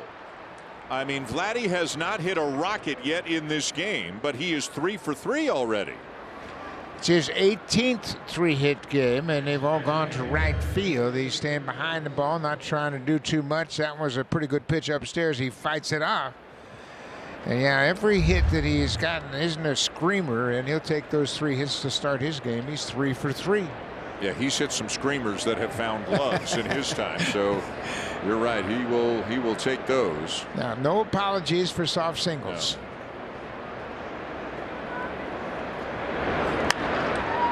Now Spencer Horwitz sends one down the left field line. Langford coming over, and that's an A effort, but couldn't quite get to it. Yeah, he knows this park well, obviously, and he gets right to the warning track, looks at the fence, jumps up on the fence, and reaches over where the screen is, and it's just beyond his reach. He was trying to make a highlight catch right there.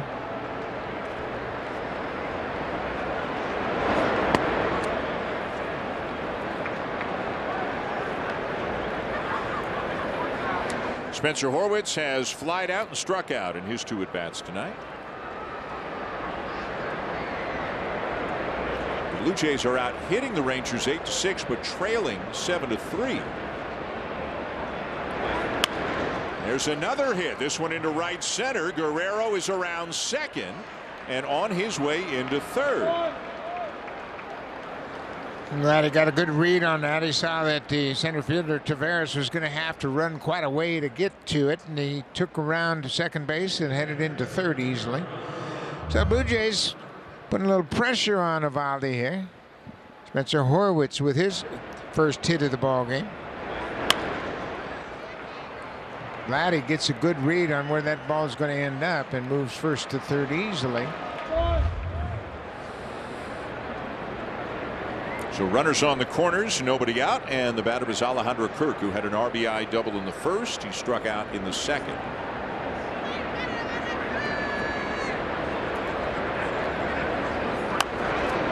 Swung at the first pitch all 3 at-bats tonight. Yeah, that's a reputation that Eovaldi has. He's thrown a lot of first pitch strikes tonight. 78% of his pitches in the first pitch have been strikes.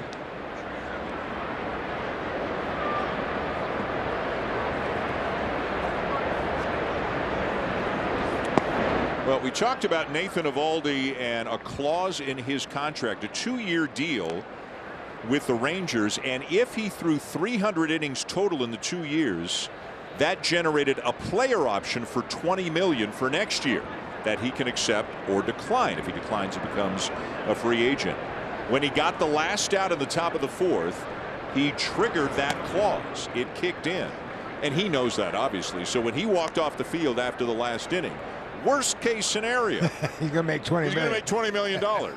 I mean, I guess he could opt out and get less, but I mean, I'm sleeping pretty well tonight if I'm Nathan Eovaldi. He's had a good career. He might have a boomstick to celebrate this clause. I hope not. He can do better than that. Yeah, he can do a lot better than a boomstick. No offense to the boomsticks.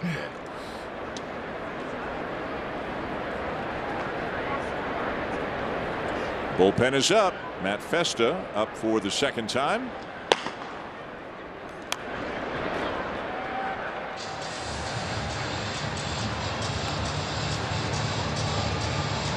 Kirk had an RBI double in the first and struck out on a big sweeping breaking ball in the second.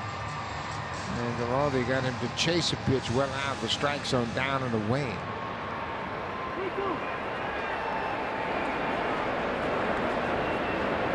A full count on Kirk.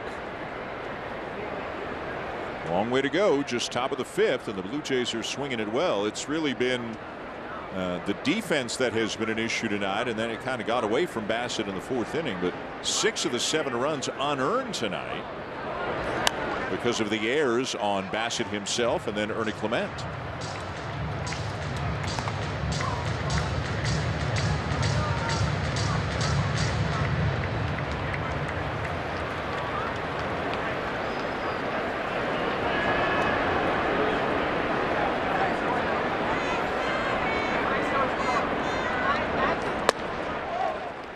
That's a walk, and that's going to load him up with nobody out.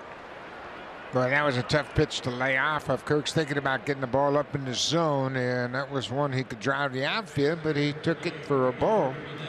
So the Blue Jays have the bases loaded.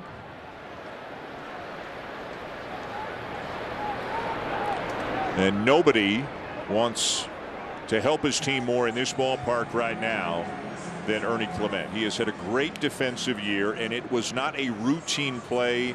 And as we talked about, do you try to step on third? Do you throw to second, throw to first? There was a lot going on, but then that error was obviously a pivotal play in what turned into a big inning for the Rangers. Yeah, and it was his 10th error at third base. And you see Mike Maddox, this is something he's always done since he's been a pitching coach. He comes out and puts his hand on the pitcher's shoulder so he can connect with him in tough situations, and a long and very successful pitching coach. And of course, Mike's brother Greg was a pretty good pitcher in his own right. Pretty good pitcher in his own right. He did all right. But Mike's been a heck of a pitching coach for a long time. Yep.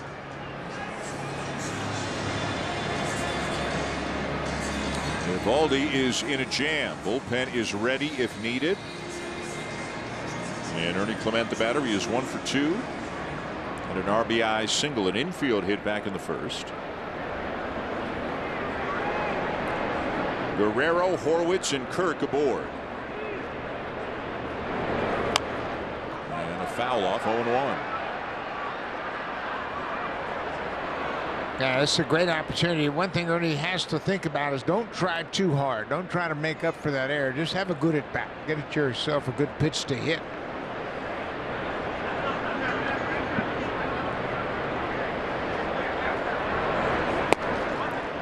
1-1.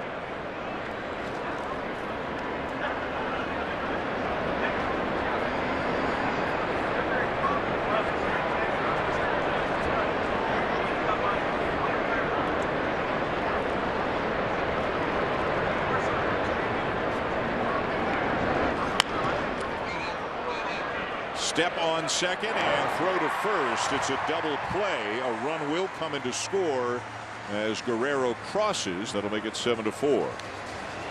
Yeah, the Rangers are fortunate that Eovaldi didn't glove that ball. He made a swipe at it, but it went right between his legs and right to Marcus Semien, the second baseman. Watch Eovaldi here on the mound.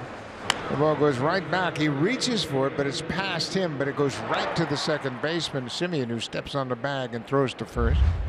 So no RBI for Clement, but another run for the Blue Jays. And a base hit for Nathan Lucas into left field. He'll drive in Spencer Horwitz, and that'll make it 7-5. Well, every time we see Nate Lucas hit, he gets big hits. And everybody said, well, you know, he doesn't have much power. I don't care. You get a 2-out single left field, drive it around. Everybody likes that. And look at this stroke. I mean, he stays right on it. He has good swings every time he comes to the plate. Good balance at the plate. Fastball is up, and he goes the other way and picks up the ribbing. He is 16 for 44. That is a 364 average. 11 singles, 3 doubles, 2 triples. Would it be nice to see him hit his first big league home run before the end of the regular season? He has not had one of those yet. Davis Schneider, the batter, he is 0 for 2. And a high fly ball, well tagged, left center field. It's gone.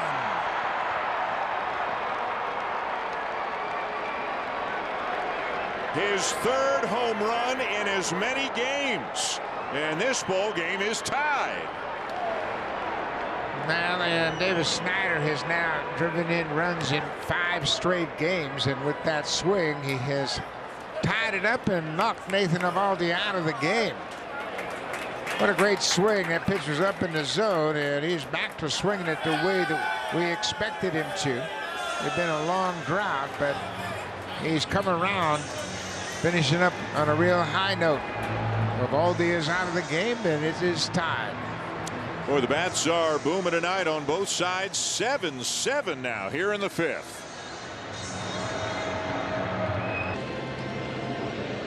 I mean, he was as cold as could be, and boy, did he get hot in a hurry, and he is staying hot. Davis Schneider with his 3rd home run in as many games.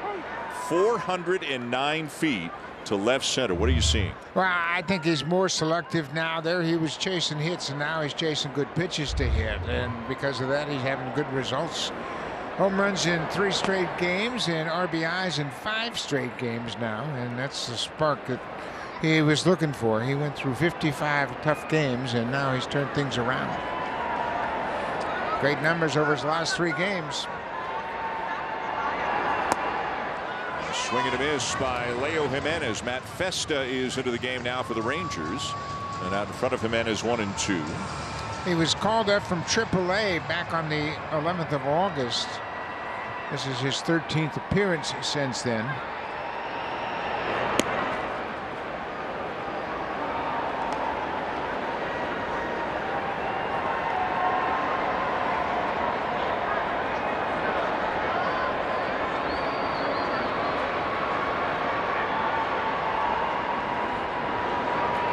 Outside, 3-2.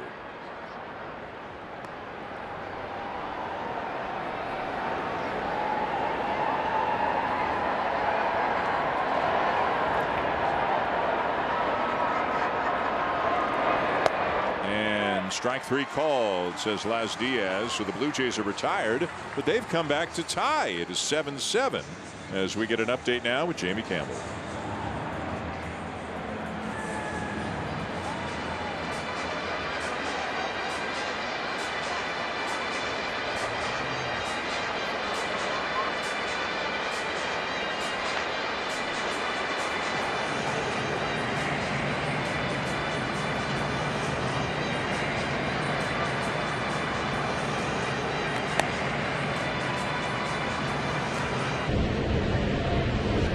On Tuesday, September the 24th, for the final Looney Dogs night presented by Schneider's of the season. Enjoy $1 hot dogs all night long and more hot dog action throughout the ballpark. Visit BlueJays.com/Looney Dogs to get your tickets today. Well, it is a bit of a wild one here tonight. 7-7 going to the bottom of the 5th. Both starting pitchers are out of the game. Ryan Burr got the last out of the 4th. And we'll face Jonah Heim here. Heim's 0 for 2.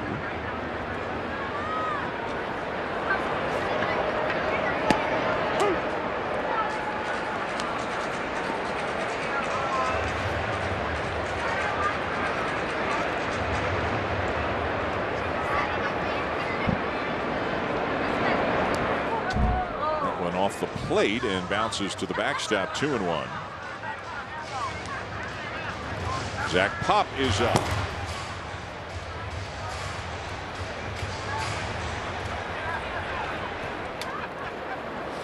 Off day yesterday, so everybody pretty well rested, you would think.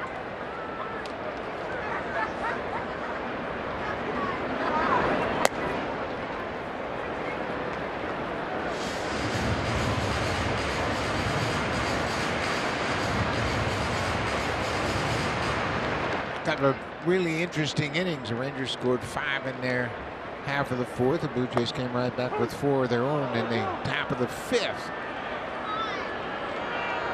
Jonah Heim was expecting ball 4, but instead he got strike 2.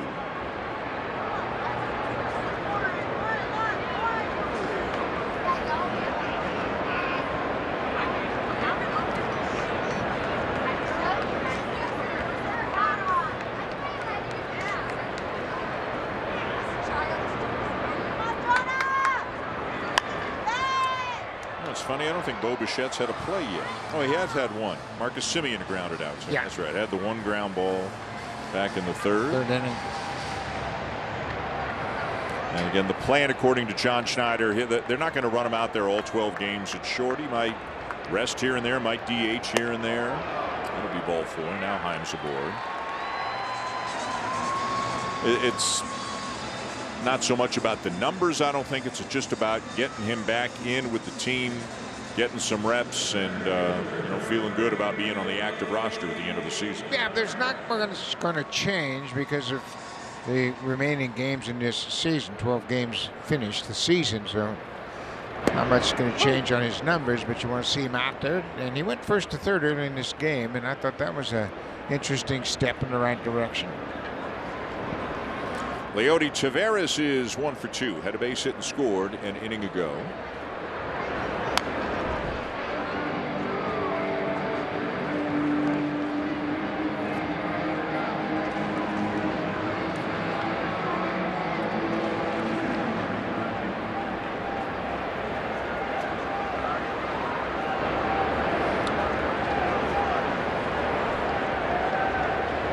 The 0-2.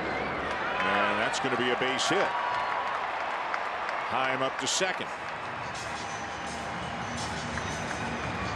Taveras' second hit of the ball game. He had an opposite field hit and scored a run back in the 4th inning when Bassett was still in the ball game. And this pitch, just a breaking ball, too much of the plate, trying to bury it down and in, leaves it out over the plate. Taveras takes it to right field. Because your Heim running at first will stop at 2nd. And so the Rangers are threatening. 7 runs, 11 hits, 2 errors for the Blue Jays, 7-7-0 for the Rangers. Each team has left 5 men on so far.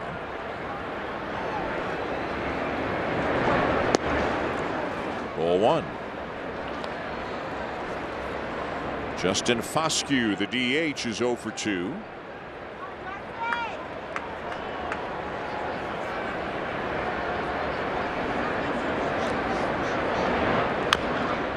"25 years of age, first-round pick out of Mississippi State University back in 2020. This is his first year in the big leagues, and he hasn't been up very long. This is his 13th game. He is 2 for 31 so far, just getting his feet wet.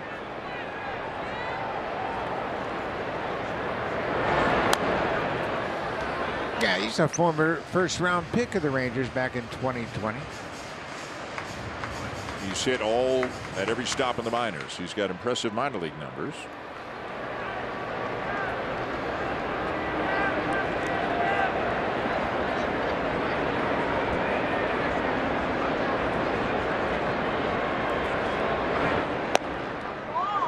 Two and 2. When you look at his minor league numbers, 15 home runs, 81 RBIs in 22, 18 home runs, 84 RBIs in 23. Those are good minor league numbers.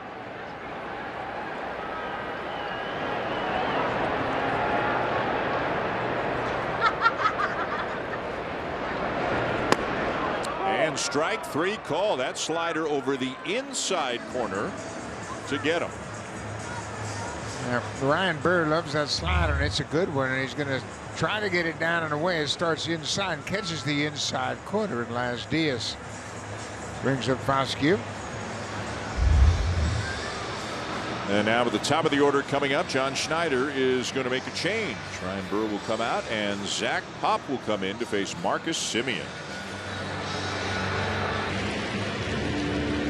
The season, and then when the injuries started hitting the bullpen, Nate Pearson was the first guy who got called up. Pop was next after that, and Buck, this is going to be his 55th appearance of the season. Yeah, that's the most he's ever made in the big leagues. He had 50 appearances pitching for the Marlins back in 2021, so he has reached a new career high in games pitched. Picked up the win on Sunday after recording just one out. He had no now to make the final out of the 8th, and the Blue Jays came back and scored some runs and won that ballgame. Marcus Semien, the batter, he's 0 for 2, was also hit by a pitch, and it came around to score in the 4th. Jonah Heim is at second. Leody Taveras is at first with 1 out. It's bounced foul, 1-1. Zach Pop is into this game right now in this situation to get a ground ball. He's got that great sinking fastball, 97, 98 miles an hour with that sinker, and that's what John Snyder's looking for right now. First and second. And 1 out. So with Semien at the plate, Pop needs to pound the bottom of the zone. There it is. And a ground ball to short. Bichette to second one. Back to first. Not in time. Semien beats it out. Kind of a big two-hopper to Bichette at shortstop. Second time that Semien has hit a ball to Bichette. This time they can't turn the double play. So Taveras is out at second. Jonah Heim moves to third, and you see Bo has to wait for it. Gets it to Jimenez in time, but Semien legs it out to keep the inning alive. For Josh Smith, who is 1 for 2 and also has a sac fly. He is the shortstop for the Rangers.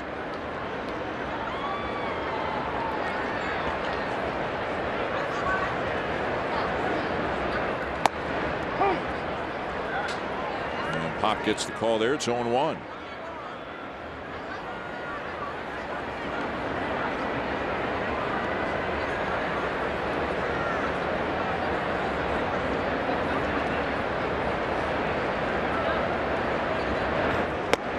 Inside, a ball and a strike.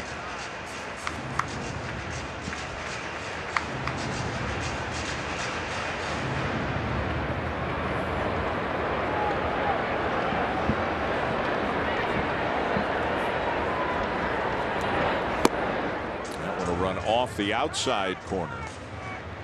So much movement on that two-seamer, but sometimes it's unpredictable how much it's going to move. Well, yeah, and you have to make adjustments if you're a pitcher. Just change your sights and pick up a different target than that glove, maybe the shoulder of the catcher. Got to figure out a way to compensate for all that movement. Well, Pop doesn't usually throw the ball up there, and certainly doesn't usually get a strike call up there, but he'll take it. It's 2-2. Look where that one is.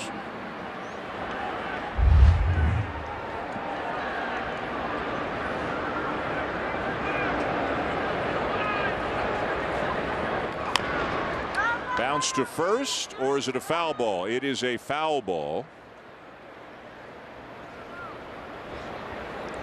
Smith back to his feet. Looks like he fouled that one off his foot, and then it bounced down to Guerrero at first. So much movement that Smith only got the top of the ball and fouled it right into his right foot.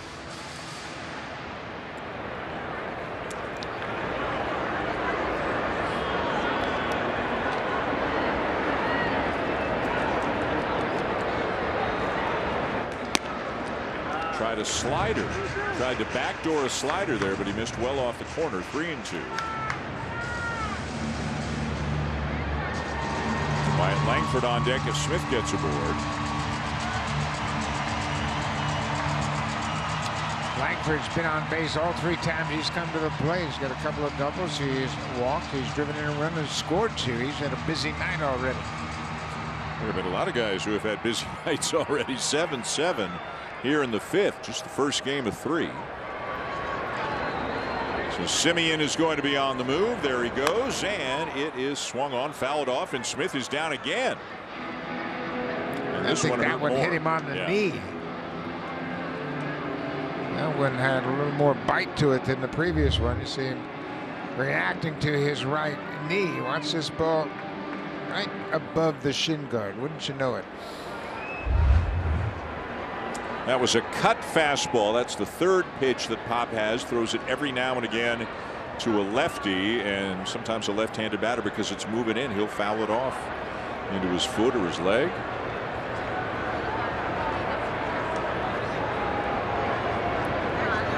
There goes Simeon again, and the 3-2 fouled off again. And that leg's still hurting, you can tell. Yeah, and that ball is still inside, and he is trying to keep his hands out in front and make sure he gets the barrel of that baseball before it eats him up inside again. Heim at third, Simeon at first. They've been out there a while as Pop tries to pitch out of this.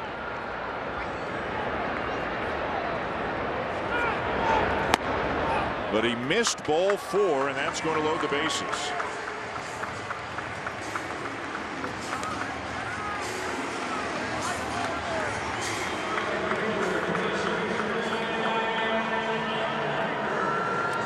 See some concern for Pete Walker here. The bases are loaded for Wyatt Langford. Yeah, I think Pete's thinking about, what's the best pitch that Pop has. It's a sinking fastball, and he threw too many cutters and too many sliders in that at bat. And he had an outing. We talked about it very briefly a few days ago. He had an outing against the Mets last week where he only faced 2 batters, Mark Vientos and Pete Alonso, and they both fouled off a ton of pitches. But he threw 18 pitches in that outing, Buck. Every single one of them was a 2-seam fastball. Yeah, that's his best pitch. And it's a unique pitch. I mean, it's as good as anybody's sinker in baseball. 97 miles an hour, 98 occasionally. And it's got dramatic movement.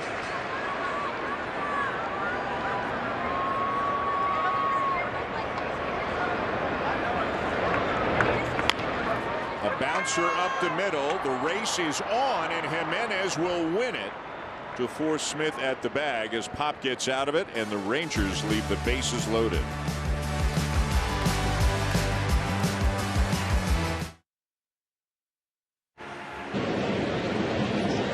Quarter season ticket memberships are on sale now.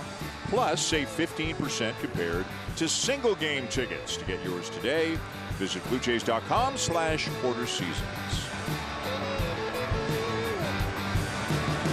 Got some Jays fans around the ballpark here in Arlington, Texas, and they have seen a lot of offense. It is 7-7 going to the 6th inning as George Springer is going to lead it off. Springer's 2 for 3 with a single, a triple, and 2 runs scored. 2 of the 11 hits the Blue Jays have. Vladimir Guerrero Jr., who's due up third this inning, he's got 3 of them already, 2 singles and a double.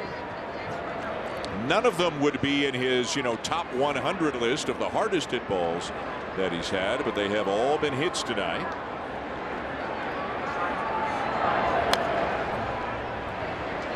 Yeah, sometimes you got to take some soft singles to right. Absolutely.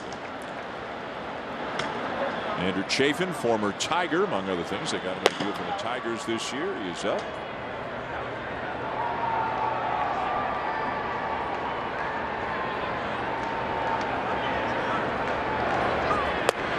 That's high, 3-1.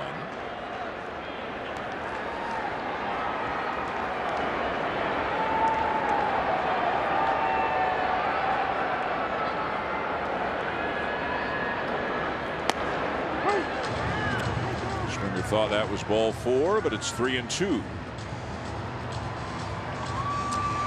Bo Bichette in his return to the active roster on deck. He is 1 for 3 so far. That's ball 4. Let's go down to Hazel May. Dan, Bo Bichette was asked what he needs to do to get back to being more of himself.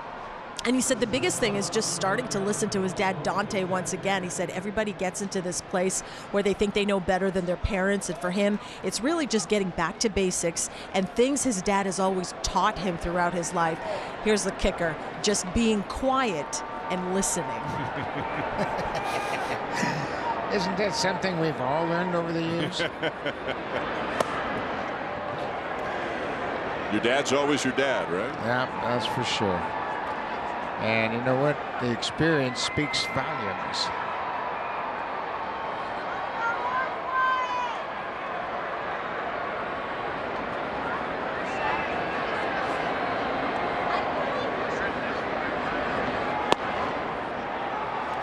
That reminded me of a story one of my first coaches told me. George Strickland, a longtime Cleveland Indian shortstop.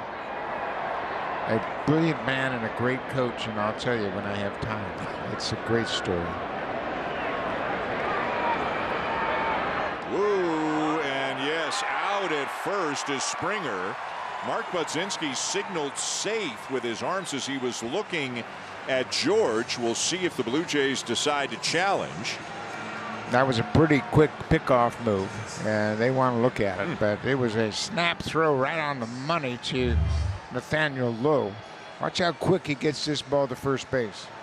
And he makes a good throw. And Toronto's challenging the out call to first base. Springer looks like he gets his hand in before the tag. It was close. And George, notice what George does, and this is what all good base stealers do. They go for that farthest corner away from the first baseman, trying to make that tag as tough as possible. Well, you can see that Festa, the Rangers pitcher, thinks he's out. That's pretty close, man. It's tough to overturn the call on the field unless it's so definitive. It's kind of tough to tell when the glove hit the arm. Yeah. You can see when the hand hit the bag. You know what, too, and that last shot, I think it's important to talk about the umpire. He did a good job of giving himself the best possible view because he kept moving and he kept looking at the bag. He didn't want to get blocked out by the runner or the first baseman. He kept moving. After review, the call stands. The runner's out. Toronto loses the challenge.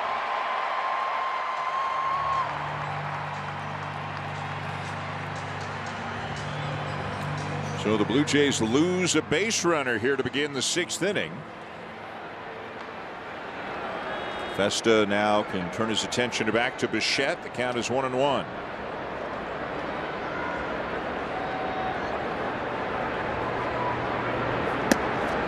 Right at the knees, 1-2.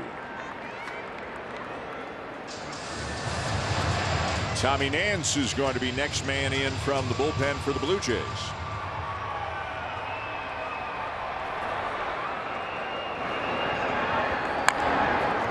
And this is rolled to first. Low feeds Festa. Bichette retired, 2 down.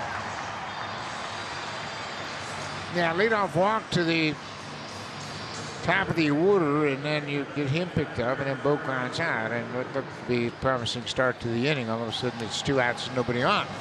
But Vladdy's already 3 for 3. We mentioned he has four hit games already this season. And the way this game is going, it looks like he's going to get at least 2 more plate appearances.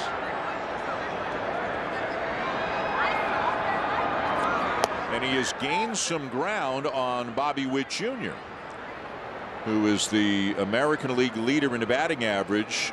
Witt is down a point to 332. Guerrero is up 4 points to 323. He and Aaron Judge both at 323. This late in the season, it's tough because you've accumulated so many at-bats. Your batting average doesn't fluctuate as easily, but it's not impossible. A 9-point deficit with 12 games to go. Yeah, Judge is 1 for 1 tonight. He has doubled already and driven in 2 runs. He drove in 2 runs in the first inning out in Seattle against the Mariners.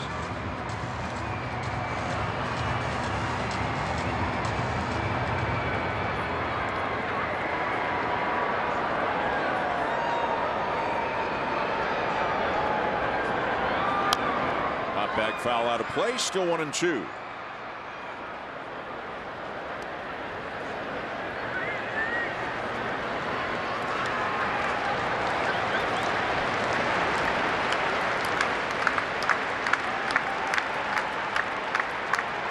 Highest average Guerrero's ever had is 311. That was back in his 2021 season.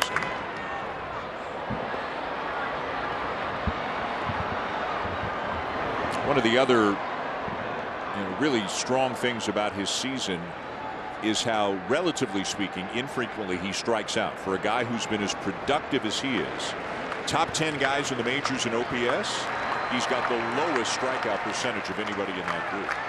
Just over 7%, right? Very low strikeout rate for a slugger.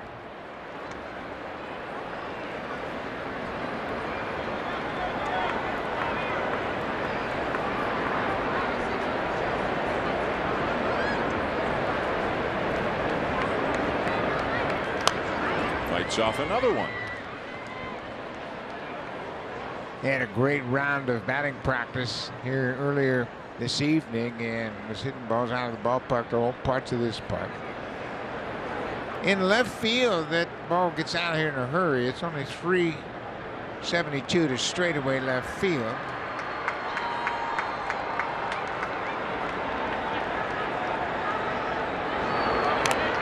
Ooh, he got one there, didn't he? Yeah, he did, Yeah. and he got a piece of Jonah Heim and found straight back, and that's right. Laz Diaz took a trip to the mound. Give his catcher a little bit of a breather here. Watch this pitch. I mean, that's right over the heart of the plate, and that catches Heim on the left shoulder. Laz Diaz quickly recognized that and says, you know what, take your time, Jonah. Let me go out and talk to this pitcher.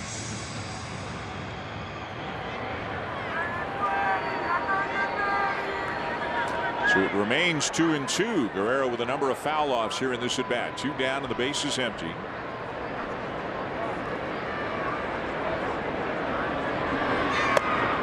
Three and 2. If Guerrero gets on, Horwitz comes up.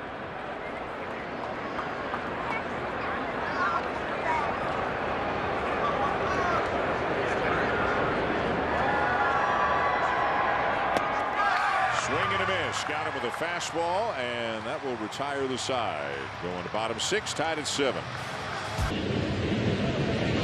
They still are in first place in the National League West, but they are dealing with some stuff right now. They lost tonight, and they are only 2.5 games up on the Padres for top spot in the National League West. Dodgers lost to the Marlins tonight. You can see them play the Marlins again tomorrow night on Sportsnet 1.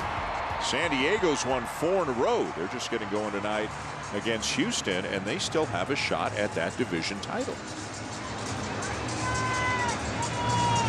Yep, San Diego has had some great production from guys that you didn't really count on. Jerks and Profart had a phenomenal season. Manny Machado closing in on 100 RBIs again.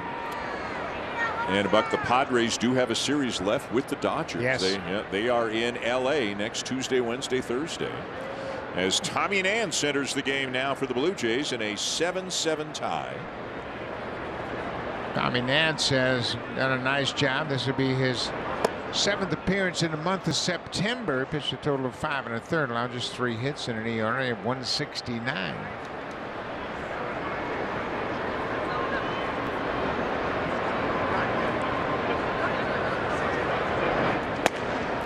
In there with a strike, 1-1 on Adolis Garcia, the right fielder, who is 1 for 2 with a walk. He had a 2-run single back in that 5-run 4th inning.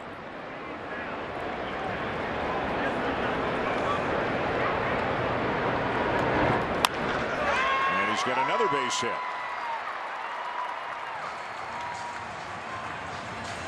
He's been on base 4 times. He walked, reached on an error, and now he's back-to-back singles. His pitch is away, and he stays on it. Puts a good swing on it. Comes up with his 2nd hit, so he is 2 for 3. And he's a threat to run. Got 11 steals and 16 tries. Nathaniel Lowe 1 for 3. He hit an RBI single his last time up.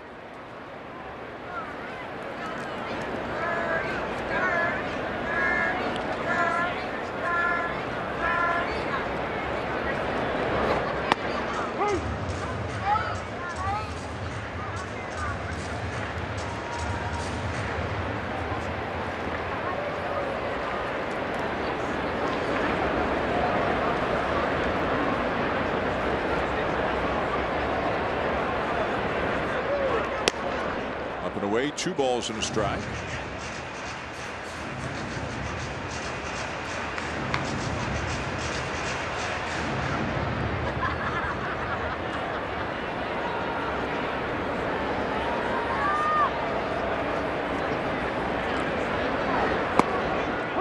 Call on the corner, 2-2. Yeah, Tommy Nance got a real good curveball there, and when he's patient with it and doesn't try to break off the best curveball of his life, he can throw a lot of strikes with it. Sometimes he tries to throw a little too hard and he doesn't get on top of it. Stays up and out of the strike zone in a dangerous area. He's had previous major league experience with the Cubs and the Marlins, but his stint with the Blue Jays have been the best results that he's had in the big leagues. 27 appearances with the Cubs in 2021, 35 with the Marlins in 2022. And he will lose him. He will put low on 2 on with nobody out.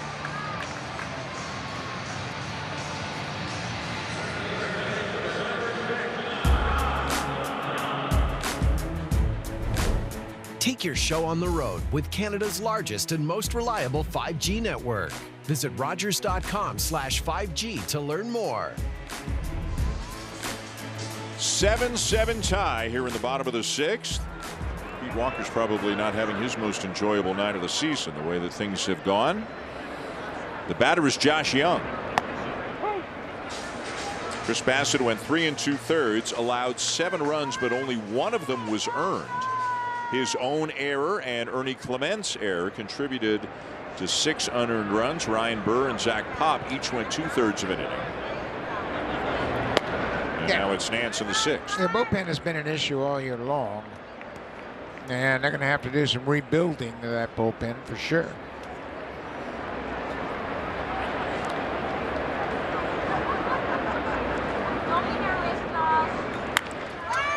This one to left field, and it will get down for a base hit, and the Rangers have loaded the bases with nobody out. Boy, there have been a ton of base runners both ways here tonight. Boy, they sure have. A lot of guys have been on base all night long. A lot of traffic. If Pete Walker's going to come out of the Blue Jays dugout and go have a chat with Tommy Nance. Nance was non-drafted out of college. He began his pro career in the Frontier League just outside of Chicago, and then he signed with the Cubs as a free agent. He was 30 years old when he made his major league debut back in 2021 with Chicago. He has really worked hard for this opportunity. As Dan mentioned, he's had a couple of other stints in the big leagues, but this has been his longest and most productive. Actually had more games in the other situations, but he's had more success here with the Blue Jays. And you saw John Schneider talking to one of the infielders there. They were wondering where he wanted them positioned all the way in to cut down a run at the plate, and he said no. I think it was Bichette who was looking in. So Bichette is at double play depth. If a ground ball comes to him, they'll try to turn 2. Jonah Heim, the batter.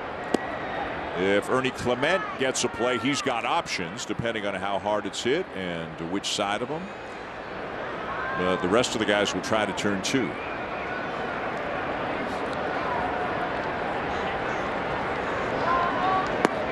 Two balls, no strikes. Nobody up in the Blue Jay bullpen. These are the hardest games for managers to figure out, who am I going to go to next? Both teams are swinging the bats well. There have been 14 runs scored and 20 hits.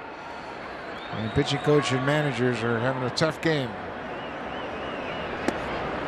Where do we go next?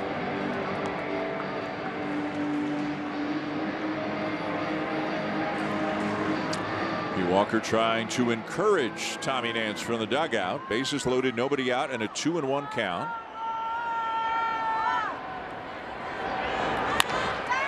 Base hit right center. 1 run is home. Lowe is getting the wave. He'll score. Young around to third. It's 9-7 Texas.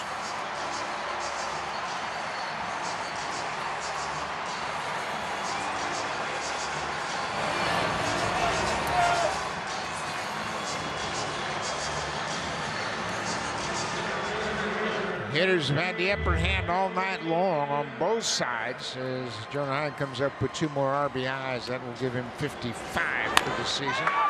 Just a line drive up the middle with the bases loaded. Nobody out. 2 runs come in to score easily. Josh Young goes first to third, and it's still first and third and 1 out. Leody Taveras will look at a strike. Infield made a late adjustment right there as they were back initially, and then they got word from the bench, hey, we got to cut off a run at the plate now.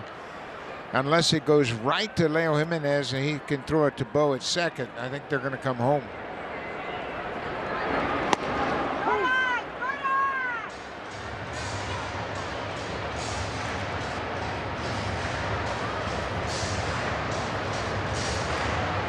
Taveras already a couple of hits tonight. He's 2 for 3. That's a fair ball. And they've got the runner in a rundown. Young between third and home. Nance is in on it. And now Kirk puts the tag on him.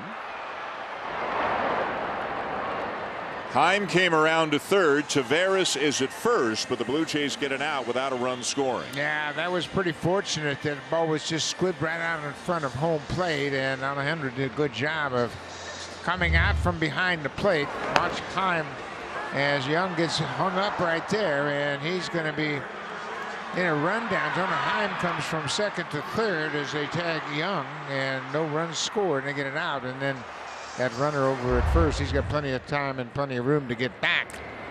So that's the first out of the inning. First and third. 2-5-1-2 on the putout.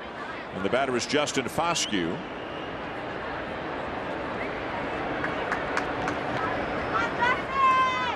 Runner goes from first. Pitch taken.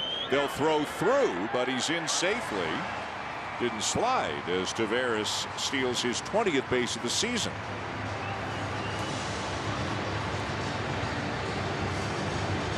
Yeah, the Rangers, they're doing a little bit of everything. That's the second stolen base they've had tonight. Tavares takes off. I don't think he thought they were going to throw through. No, I don't think he did either because he didn't slide. I think he was just anticipating no throw. A little fortunate. Infield all the way in now for the Blue Jays.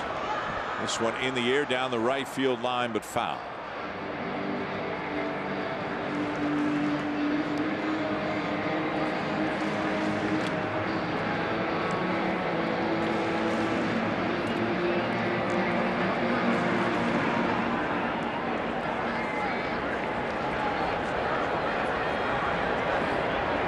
Heim, who is the runner at third, does not run well.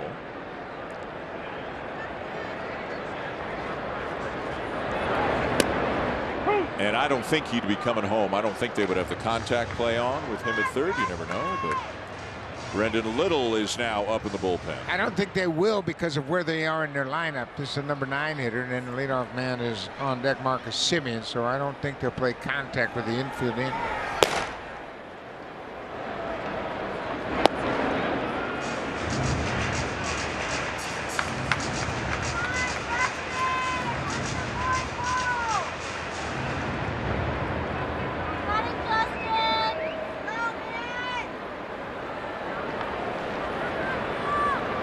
Two and two, the count on Foscue.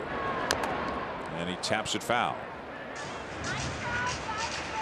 Tommy Nance has had to throw a lot of pitches already. That's 24 since he's come in.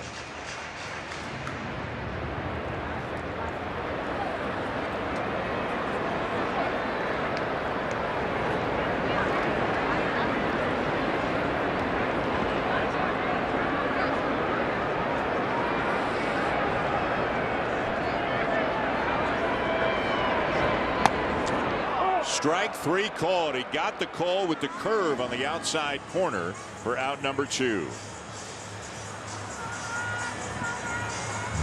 Yeah, he has a lot of confidence in that curveball, and that one got plenty of the plate as Las Diaz rings him up. That's a big second out. Not out of the woods yet with Marcus Semien coming up. Semien 0 for 3 and has been hit by a pitch.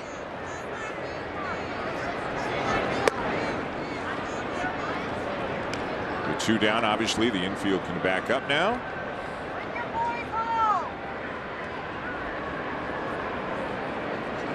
Year 3 of a 7-year deal for Semien here in Arlington.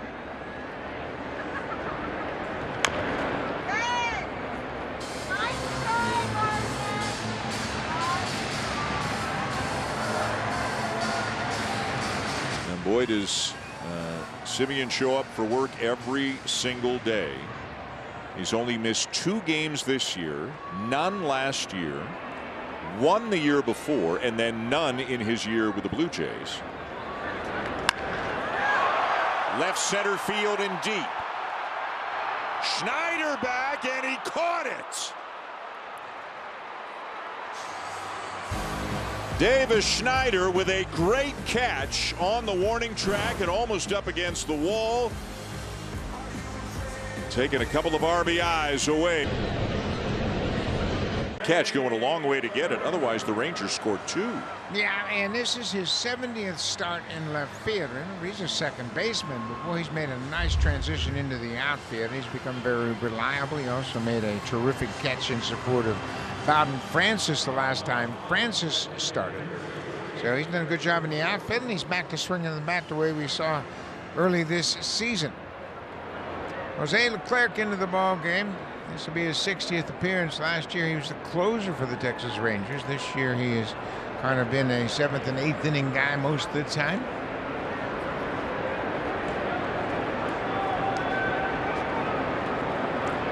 First batter he'll face is Spencer Horwitz. Excuse me, Dan. He's got a good fastball, 95, and it's slider. I'll throw a cutter occasionally, and then once in a while he'll drop a changeup in there. Use the changeup a little bit more to left-handed hitters than right-handed hitters. Horwitz sends one to center. Taveras takes 2 steps back and makes the catch, 1 down. Leclerc made 13 appearances in the postseason last year. You know, but back in the day, you won, you had the best record in your league, you went right to the World Series. Then the League Championship Series came in. Then the Division Series came in. Then the Wild Card Series came in. It's become a marathon in October to try to win 4 rounds. I think that has something to do with the fact we don't have repeat World Series winners. You just have to play so many games, and you have to play so deep into the season, and it's difficult. When you have, you know, just a national championship, a league championship series in the World Series, I mean, you know, you could win it in 8 games and be done. Not the case anymore. You need 11.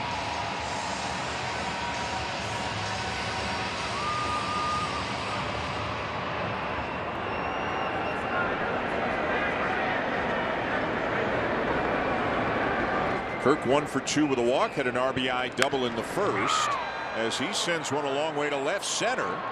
Langford back and will make the catch about 400 feet away. And now a message from our partners, Home Hardware, celebrating 60 years. How do you create the backyard of your dreams? With Home Hardware and Building Centers. Here's how. Boy, some long, loud outs on both sides in addition to all the hits that we have seen. Here's Ernie Clement, 1 for 3, had an infield hit that drove in a run in the first.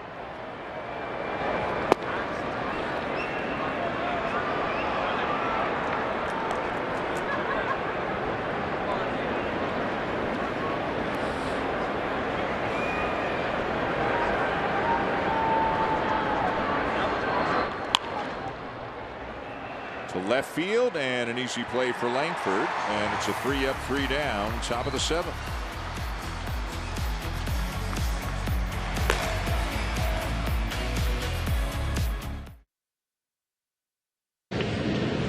Away from Jays Cares Split the Pot grand prize draw, and the take-home jackpot is already over $900,000. That number is expected to go over the $1 million mark, and again, it'll be evenly split among 10 lucky winners. Plus, if you get your add-on raffle tickets right now, you can still win trips to Mexico, Disney World, and Taylor Swift concert tickets. If you're in Ontario or Nova Scotia, head to bluejays.com/5050 to get your tickets today. It is 9-7 Texas going to the bottom of the 7th. There at Globe Life Field, and the 5th pitcher of the night for the Blue Jays is lefty Brendan Little. Ryan Burr, Zach Pop, and Brendan Little, and Tommy Nance has also pitched in this game. Chris Bassett started and went 3 2/3. But the pitchers have really had a rough night here on both sides.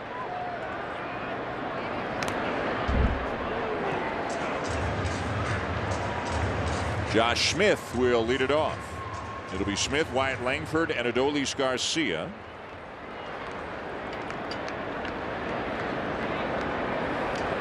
The Blue Jays led 3-0, trailed 7-3, tied it at 7, and now we're behind again.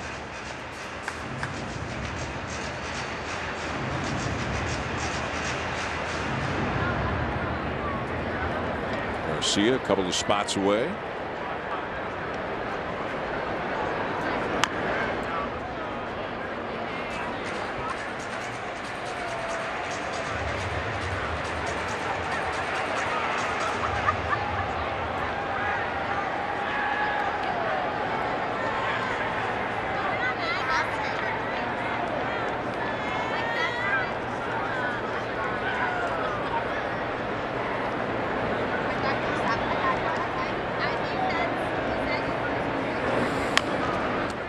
Foul up the first baseline.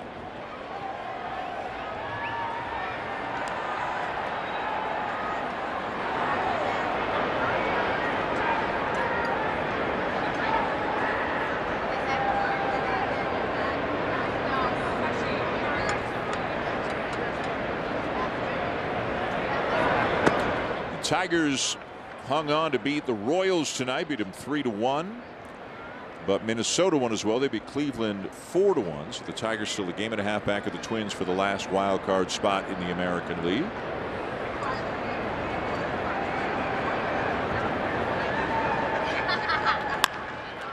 Sharply hit, but right at Jimenez out at second. 1 down. Detroit has made a race of it. Seattle is trying to get in on the fun as well, and the Twins just trying to hold both of them off. Yeah, it's really interesting. Minnesota has really gone through a tough stretch. At one point, they had kind of a comfortable lead, but now Seattle 2.5 back. They're playing host to the Yankees, and Aaron Judge drove in 2 runs in the first inning tonight out in Seattle. Over in the National League, the Mets thumped the Nationals 10-1, and Atlanta lost again. The Braves have now lost 3 in a row. Atlanta is 2 games back of the Mets for the last wild card spot.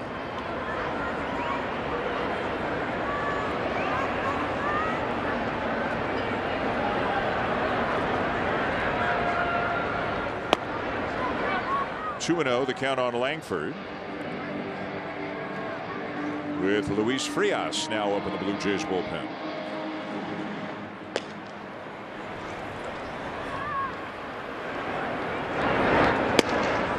Breaking ball in there for a strike. That's the knuckle curve from Little, and it's 2-1. Yeah, Little has done a nice job. He gets an awful lot of ground balls. He throws that heavy sinking fastball. He throws a slider and that knuckle curve. It's been effective for him. He's got good movement on that fastball.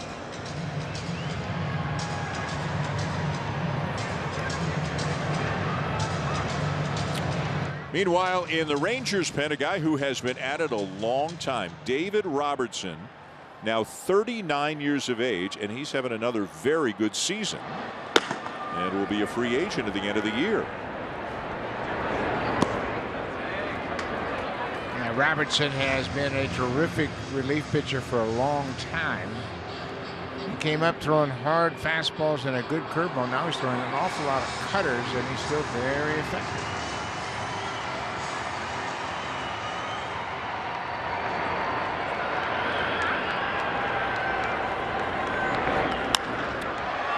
Ball to right and well hit. Springer back and running out of room. It's a home run for Langford. His 12th on the season to make it a 10-7 game. Well, he has had a big ball game. Pair of doubles to start, then he walked. Now he has hit a home run in the opposite field.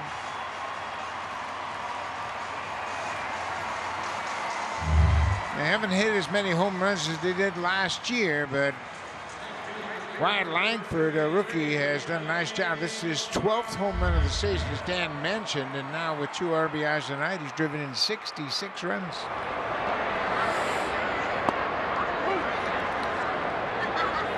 You know, they get Evan Carter back next year, their rookie outfielder from last year who missed most of this season to injury, and they've got some pieces. This is a better team than 71 and 79. He's a good player. Yeah, a very good player, and the rookie. He was in college at the University of Florida last year.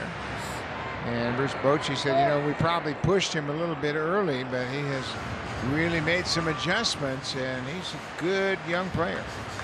Bruce Bochy said, you know what, we've had a down year, but we've got a lot of pieces. And you look at their position players, and, you know, Langford is 22. Duran's another good young player. He's 25. Leody Taveras, the center fielder, is only 26. They're in a good spot. And you mentioned Carter. He's hurt right now, and he's 22. So their future is really solid. They got Simeon and Seager signed for the long haul. They know they're going to get 160 games out of Marcus Simeon if they could. They'd sign up for 140 at a Seager every year because he's a great player. He just has trouble staying healthy. When he stays healthy, he might be one of the best players in all of baseball for what he can do at a premium position at shortstop. Adolis Garcia pops it up for Guerrero. Vladdy makes the catch in fair territory. 2 down.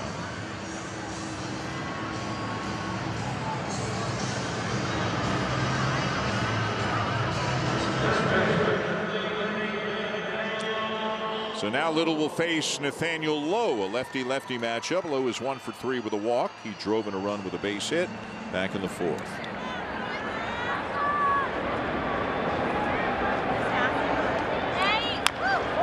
Bounce to first. Guerrero's got it. Underhand toss to Little, covering to end the inning.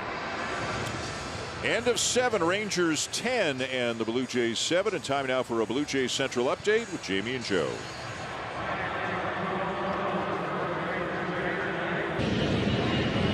Welcome back. Ernie Clement believes that 2-month stretch of offensive struggles for Davis Schneider can only make him stronger mentally and a better player overall. I commend Davis on his attitude because as frustrating as it was, he always stayed positive and was the same guy every day. Now, Schneider told me he tries to do a good job of not getting too down and frustrated and turning the page because you never know when it's going to be my last day, he told me. I never take being in the big leagues for granted. Dan. Hey, so thank you. He certainly does not do that. He had to work so hard to get to the big league. So he understands it's not always going to be easy, but he does have a great support system and looks like he is coming around. Here is David Robertson into the game. Schneider on deck. Nathan Lucas the batter. David Robertson, as we mentioned, 39 years old. As Lucas sends one down the left field line, and the catch will be made by Wyatt Langford. Robertson is having a great year. He has struck out 93 batters in 65 innings.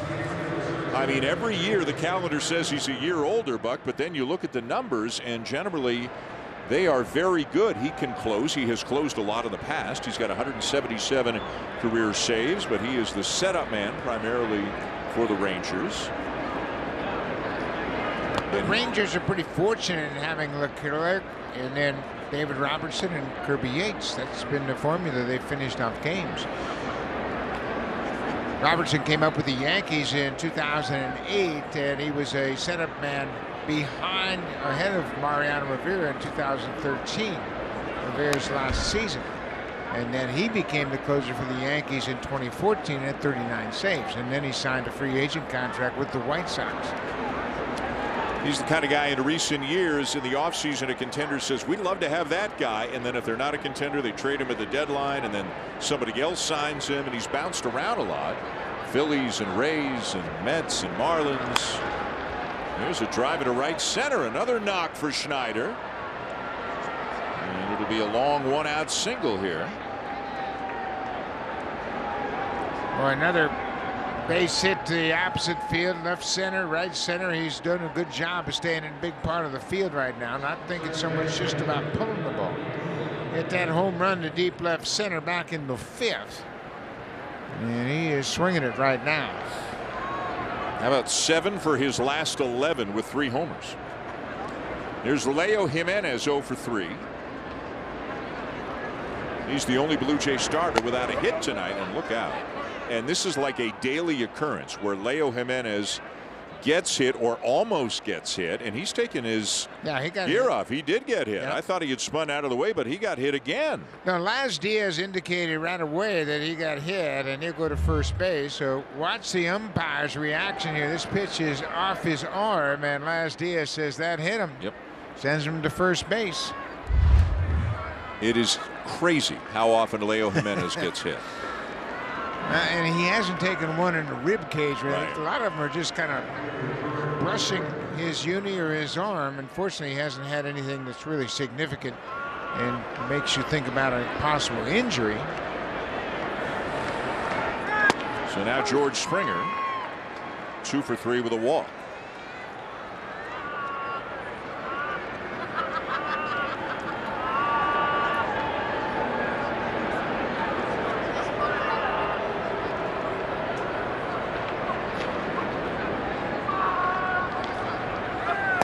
So one last thing on Robertson. He's on a 1-year, $10 million contract with the Rangers with a mutual option at $7 million. So unless both sides pick it up, he's a free agent again. And given the way relievers are valued right now, and given the kind of season that he's had, there's a fly ball to center. Taveras backing up. Schneider's going to tag. He'll go to third as the throw comes into second. You know, unless maybe the Rangers say, hey, we want to keep you, let's tear it up and we'll do a new deal. He could be out on the market again, and I think he's an interesting guy. No, he's very interesting. I think there are a lot of teams that would like him. I mean, obviously his experience is important. He has pitched in 42 postseason games. Yeah. That's why he's appealing to those contending teams. 7th inning, 8th inning. If you need him to step in as a closer for a while, like he can do some things.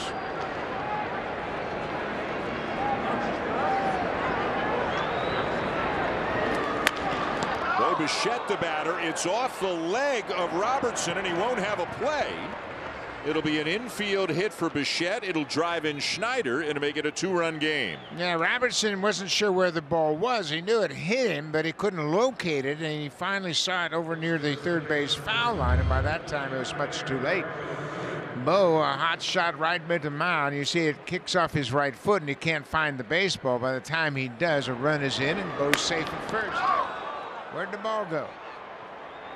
So it's an infield hit and an RBI for Bo, and Lottie is once again at the plate. Yeah, and it gets Guerrero up there. Guerrero 3 for 4, 2 singles and a double.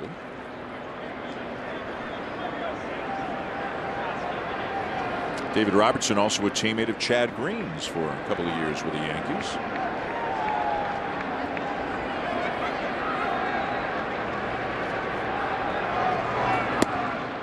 Right on the corner, 1-1.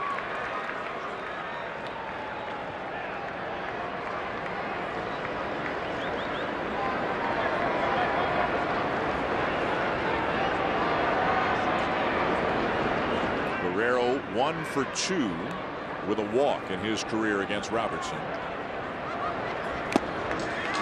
1-2. For the Blue Jays, Luis Frias and Eric Swanson.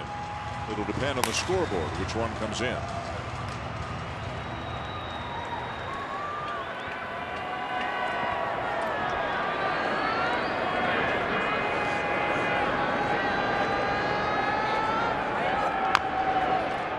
That's bounced foul. Guerrero's still alive. You know, you talked about Robertson, and one of the things you mentioned that makes him most appealing, even though he's 38, is his ability to strike people out. Yeah. Late in games, that's what you want. You want swing and miss from your bullpen guys. And he still has that.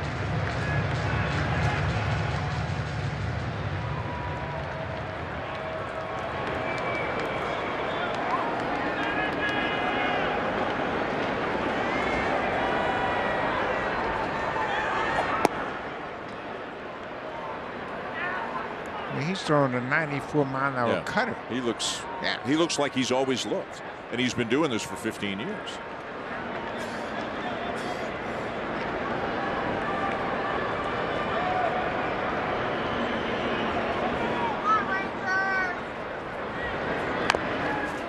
He jammed Guerrero, and they'll get the out. Heim will make the play to get Vladdy at first and retire the side. 1 run in, 10-8 Texas.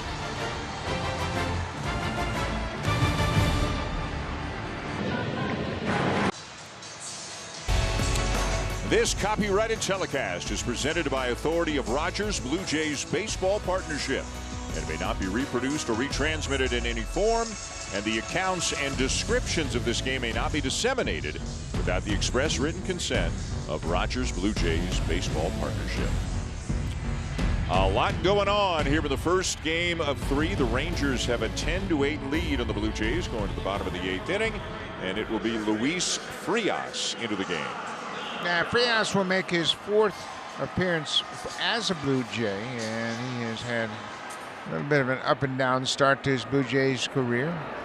He made 7 appearances for the Arizona Diamondbacks, a total of 6 1/3 earlier in the season. Spent parts of 3 seasons with Arizona. He's got a good arm. He throws a very hard fastball, a good cutter, and occasional slider. First batter he'll face will be the 3rd baseman Josh Young.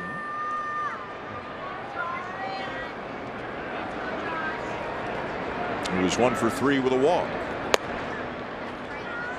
That's the cutter, missing high for ball 1.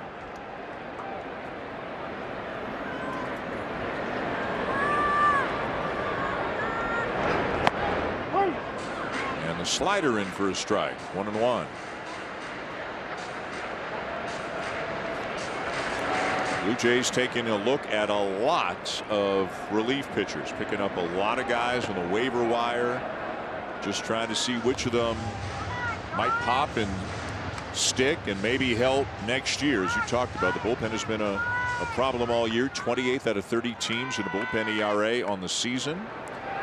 And in fact, with all the roster moves today, the one we didn't talk about is they claimed another pitcher, relief pitcher Nick Robertson from the Angels, and they have sent him to Buffalo. There's a swing and a miss and a well-located slider. 1 down. Robertson spending a little bit of time in the majors this year with St. Louis, but more recently was with the Angels AAA team, and the Blue Jays have claimed him and sending him to Buffalo.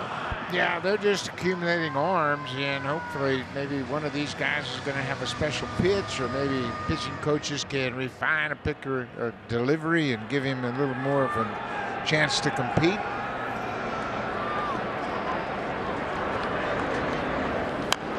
Jonah Heim fouls one back, and it's going to wind up about 15 feet below us. There were 2 fans sitting with an empty seat in between them, and the ball hit right on the empty seat, and as the ball was coming in, the gap widened. Both of those guys wanted nothing to do with that foul ball. I mean, I'm not saying I would have done any differently, but it's yeah, everybody dives for those balls. That was a good move, I thought. Yeah, it's a long way up here. It is. I didn't think somebody could get a ball up here. It's a long way up here.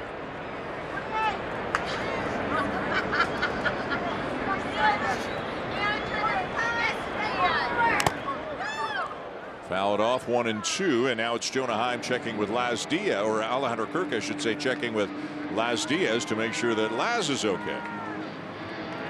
Well, you got 2 catchers and an umpire there discussing the foul balls. He said, okay.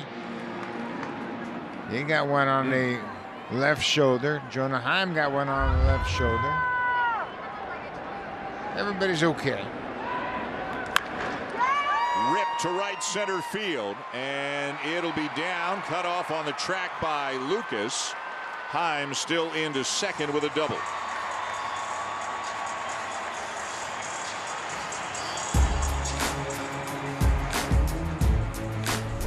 Leaf Filter's technology keeps debris out of your gutters for good, guaranteed. Schedule your free inspection today. Call 833-LEAF-FILTER or visit leaffilter.ca. A crowd of just over 29,000 here tonight at Globe Life Field. First game of 3. And the Rangers with a 10-8 lead in a game in which one team or another has scored in every inning of this game. There has not been a top and bottom where neither team has scored. Yeah, if you like offense, this is your game. There has been 18 runs on 25 hits in the game. Interesting fact that there have only been 2 home runs. One for the Blue Jays, one for the Rangers. Closer Kirby Yates up in the pen for the Rangers.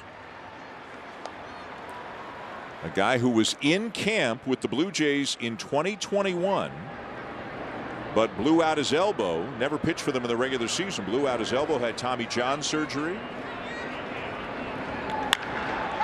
Deep right field off the bat of Taveras and gone. And it is 12-8.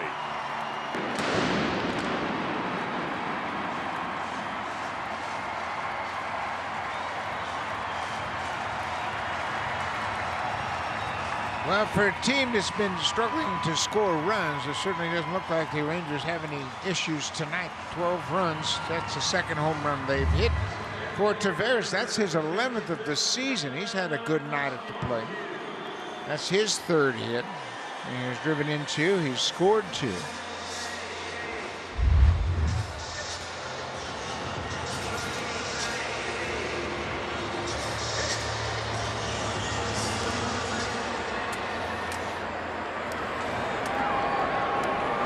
And now the DH and number 9 hitter Justin Foscue.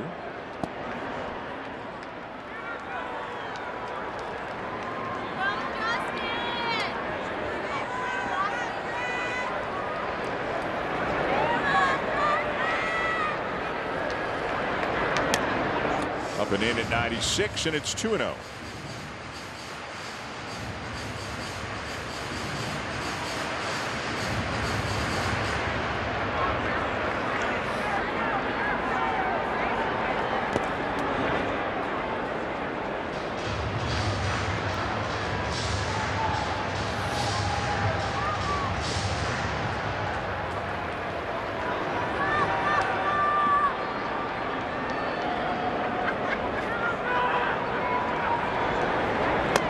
Way high, ball 3.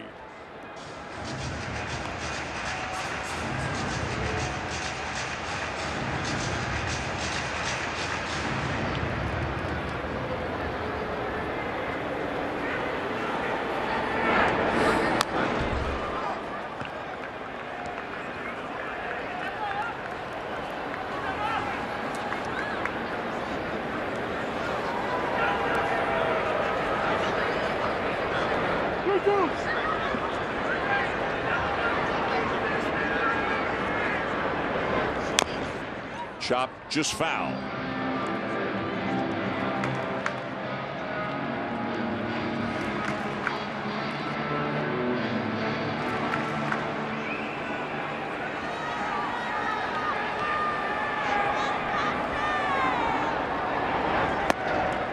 In there for strike 3 called, and out number 2.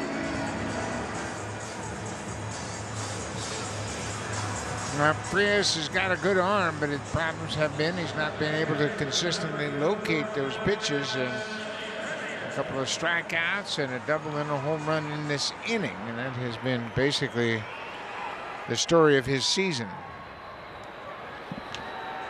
Top of the order, Marcus Semien is up for the 6th time. He is 0 for 4 and has also been hit by a pitch.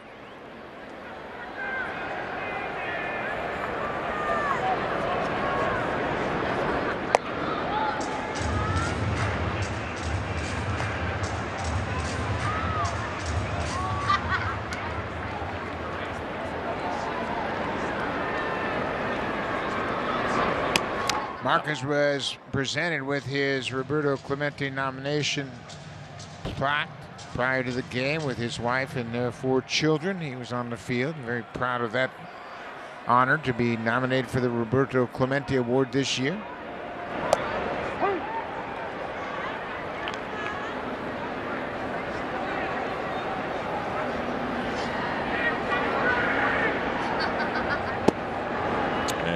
Just low for ball 4. Not surprising at all, is it, to hear that Simeon is the nominee? Not at all. And in fact, Chris Bassett and Simeon represent their respective teams in that regard this year.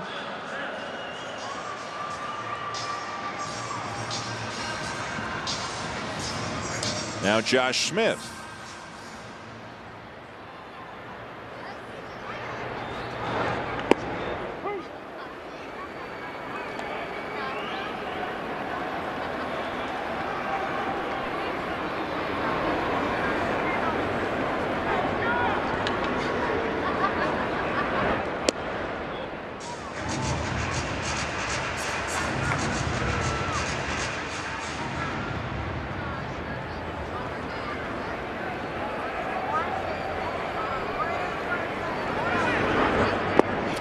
But the 5 relievers the Blue Jays have used tonight, none of them began the season on the Major League roster.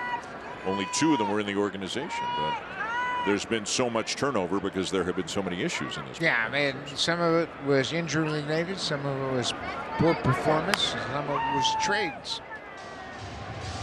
Trevor Richards, Jimmy Garcia got traded and has since gone on the IL. Trevor Richards has been let go by the Minnesota Twins. Yep. I think he accepted an assignment. I think he's pitching in AAA for them right now. Tim Mesa, he was picked up by the Yankees. He has been on their roster recently. Lots of turnover this year. And more turnover in bullpens than any other part of a baseball team, year after year. Tim Mesa's made 11 appearances for the Yankees. Got a 4.50 ERA, 15 hits in 14 innings.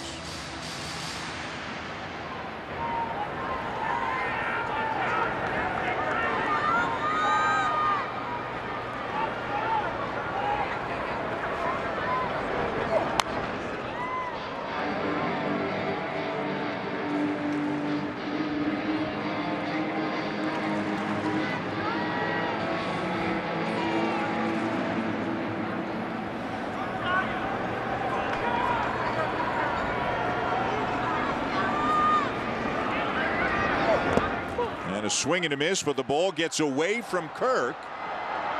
The throw to first is not in time. And the inning will continue. Wow, there's been a little bit of everything go against the Blue Jays tonight. They've committed a couple of errors. That wild pitch gets away with 2 strikes, and it'll be a strikeout and a wild pitch. The ball was in the dirt. Kirk couldn't locate where it was, and by the time he gets it to first base, it's too late.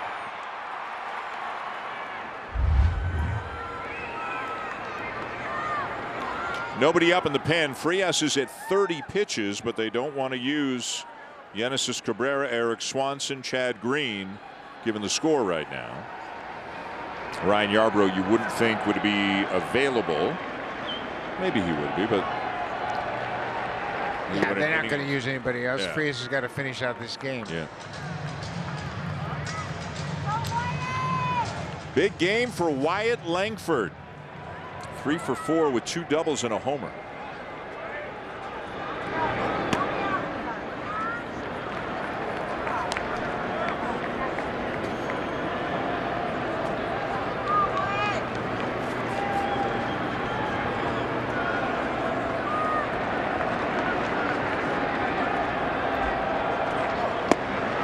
Chased one, helped him out right there, and it's 2-1. Yeah, he's a good-looking young player. We mentioned he's just 22 years old in his rookie season, but he has had a big night. Double-double, walk, fielder's choice, home run.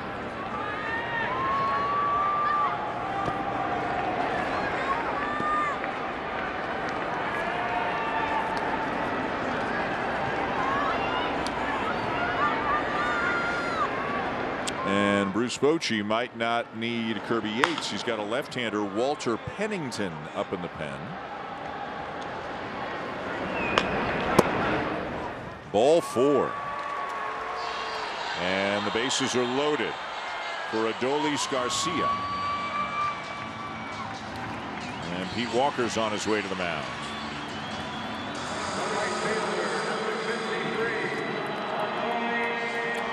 And now at 35 pitches, they are going to get somebody up. It'll be Eric Swanson. Yeah, and that's the last thing that the Blue Jays wanted to do, was go any deeper into their bullpen. First game of a 3-game series and 6 games on this road trip.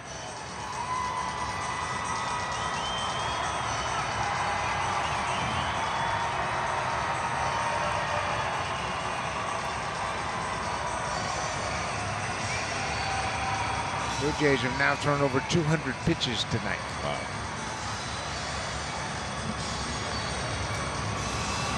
It started really well. They were up 3-0 after 2 innings. And it has not gone nearly as well since.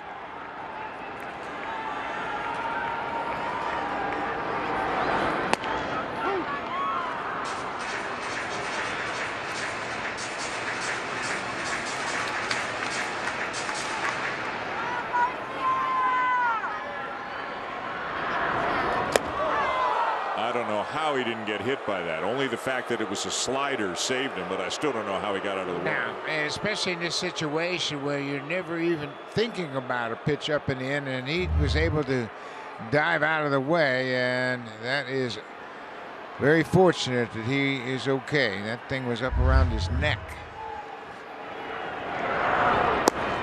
And Frias is all over the place right now.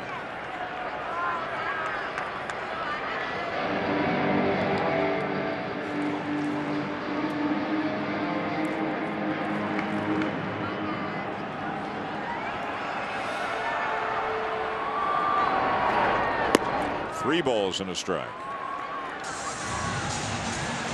And the reason Walker's on the phone again is to find out if Swanson's ready, how close he is.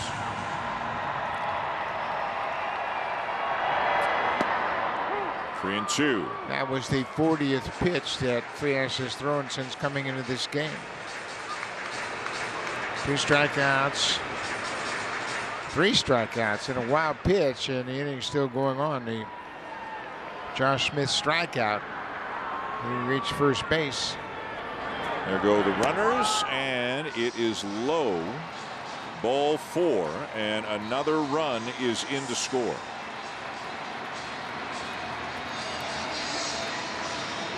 And Pete Walker again wants to know, is Swanson ready? The answer is yes. Here comes John Schneider.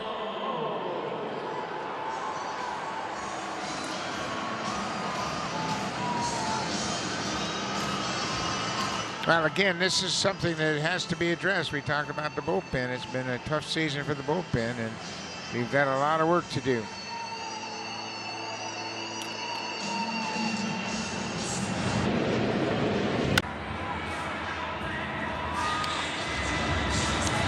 Well, the move John Schneider did not want to have to make, but with Luis Frias unable to secure the 3rd out, Eric Swanson forced to come into the game. Yeah, they just should not use Swanson. He pitched on Sunday, and Eric's been throwing the ball very well lately. Threw 13 pitches to get 2 outs on Sunday in that game against the Cardinals. Tough outing for Luis Frias. Bases loaded, 2 down, and Nathaniel Lowe is the batter.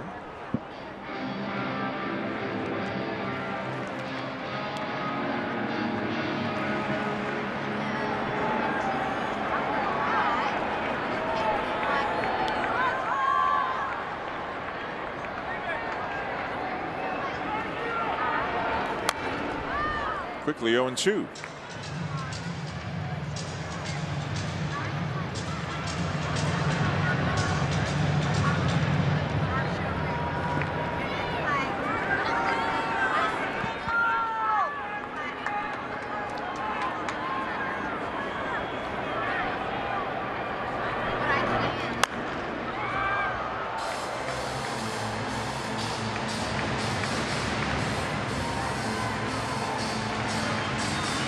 Swanson has been much better since he has come back from the minor leagues, finishing the season strong.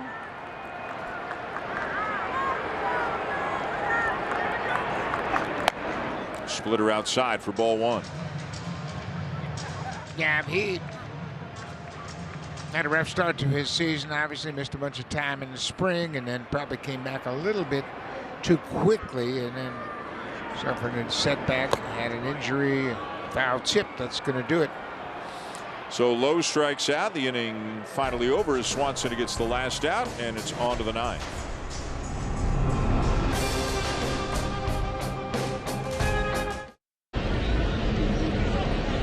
Francis will be on the mound for the Blue Jays. He is must-see TV for sure, the way he has been pitching lately. He had a phenomenal run as a starter. He's really done a great job of pitching, and pitching very effectively. Kirby Yates picked up his 30th save this season on Thursday at Seattle, the third most in the American League, behind Cleveland's Emmanuel Clase and Houston's Josh Hader. This is not a save situation, obviously. Spencer Horwitz will lead it off for the Blue Jays, and look at a strike on the corner. Horwitz tonight 1 for 4, had a base hit and scored in the 5th.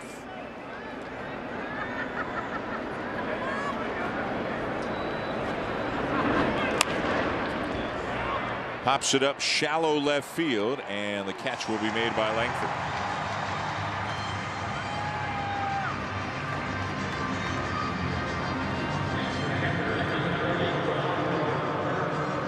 Alejandro Kirk, RBI double in the first, 1 for 3 with a walk.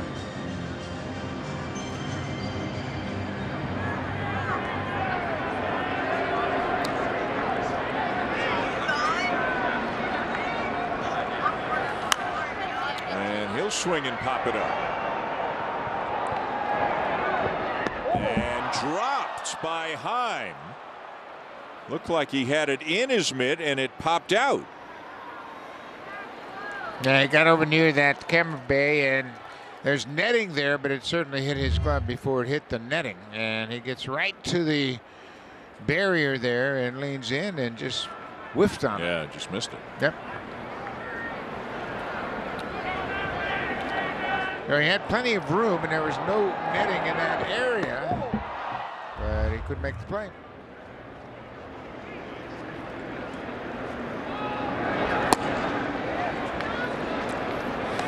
He was not charged an error on that play. You can be charged an error on a dropped foul pop-up.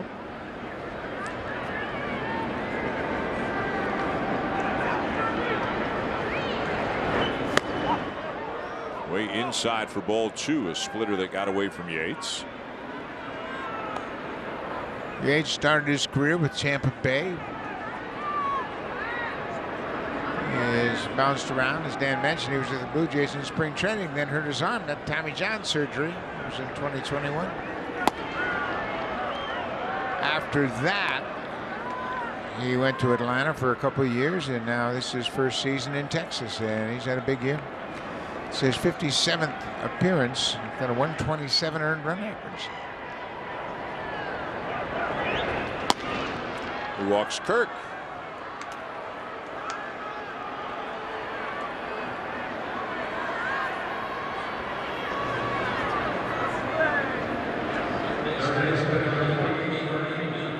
Now Ernie Clements, who is 1 for 4, had an RBI single in the first.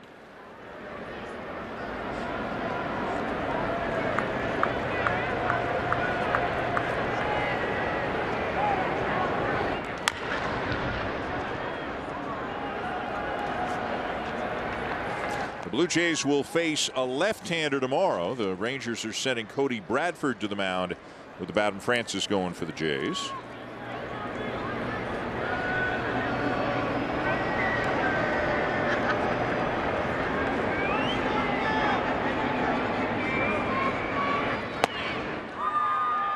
Swings through it 0-2.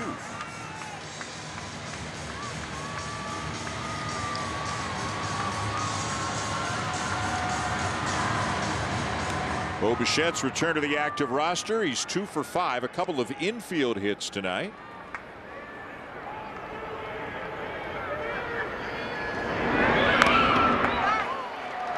Yeah, it's going to take him a while to really get his timing, but that's the kind of hitter he is. He come into a game, and if they're missing a lot of time, and he gets a couple of hits, and He picked up an RBI back in the 8th inning.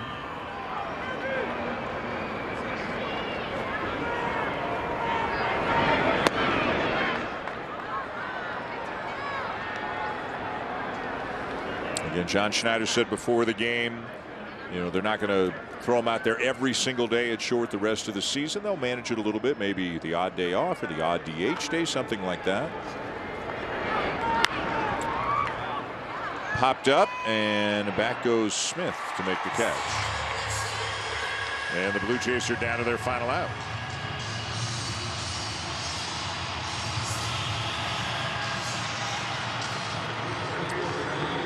The batter will be Nathan Lucas. Again, had something to say to his former minor league roommate, Jonah Heim. Lucas 1 for 3. He doubled in a run in the 5th. He also walked back in the 1st.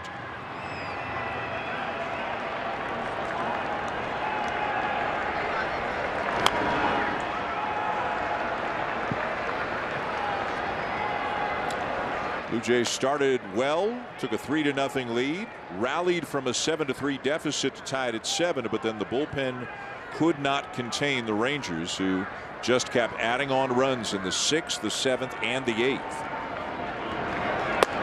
Now tonight the Rangers offense looked more like last year's offense because they were getting hits up and down the order, and he hit a couple of home runs tonight.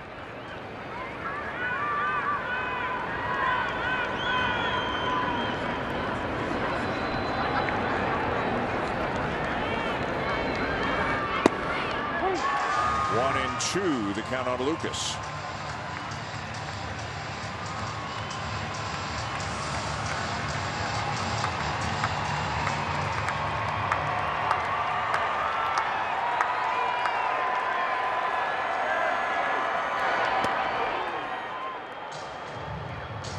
If he gets on, Davis Schneider would come up. Schneider's had another big night at the plate.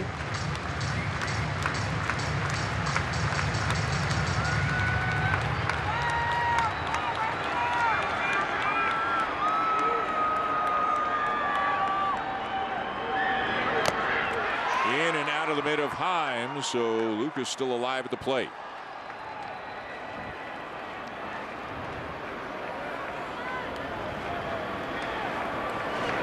Did you look at your glove when it popped in and out like that? Like oh you yeah. Just did? What's wrong with my glove? Yeah, you hated to do that, especially with a strikeout situation. Always did that.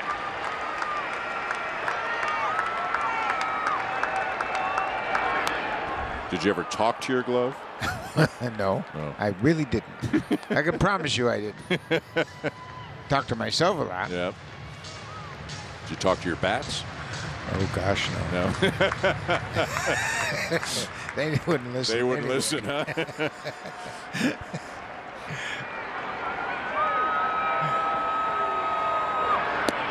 Three and two, so Kirk will be on the move.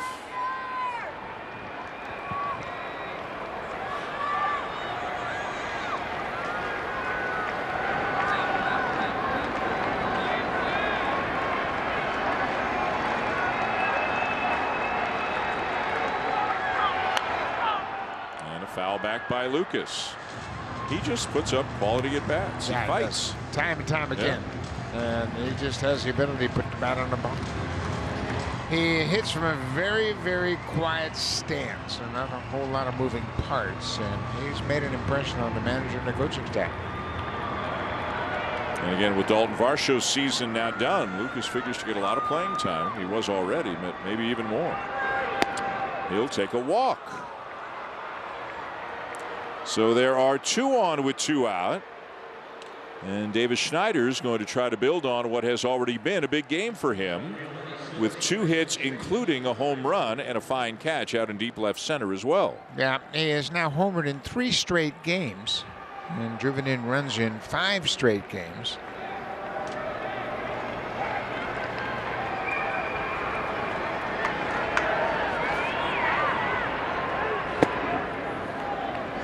You know, they kept throwing him in there, not regularly, but he was getting in there once or twice a week, usually against lefties. They didn't send him down. They didn't, you know, send him to the corner and not let him play it on. I think there's still a lot of belief in him, and it's that power that he has that is so tantalizing and that this team is in need of. They've seen it before, and they just kept hoping they would see it again, and the last 3 games are a good sign.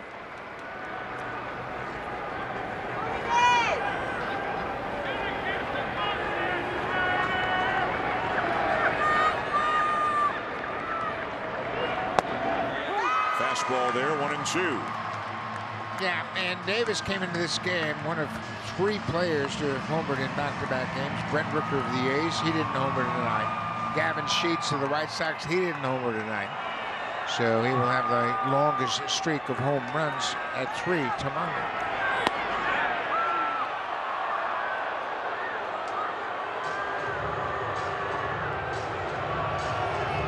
Hazel talked about it earlier. He's done a good job keeping his chin up, understanding baseball is hard. He's been through ups and downs all the way through his minor league career.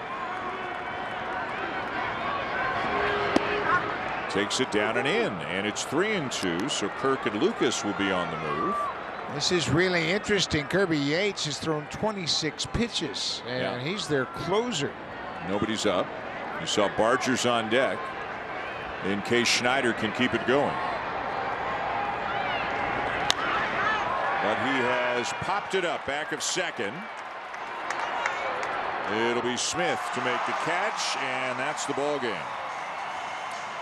The Blue Jays led early, but gave it back to the Rangers and then some. Both the defense and the pitching struggled in this game, and Texas wins it 13-8. Yeah, Blue Jays committed 2 errors that contributed to that 13 runs for the Texas Rangers. Chris Bassett had a rough outing. He charged with 7 runs, only 1 earned run because of the errors, but the bullpen just couldn't get anything going consistently. And the offense for the Blue Jays, although they got 13 hits, just not enough runs. They score 8, but they lose by 5. We're back with you tomorrow night. Bowden Francis will be on the mound. Again, the final here tonight, the Rangers 13 and the Blue Jays 8. Time now for Sportsnet Central with Ken and Ivanka.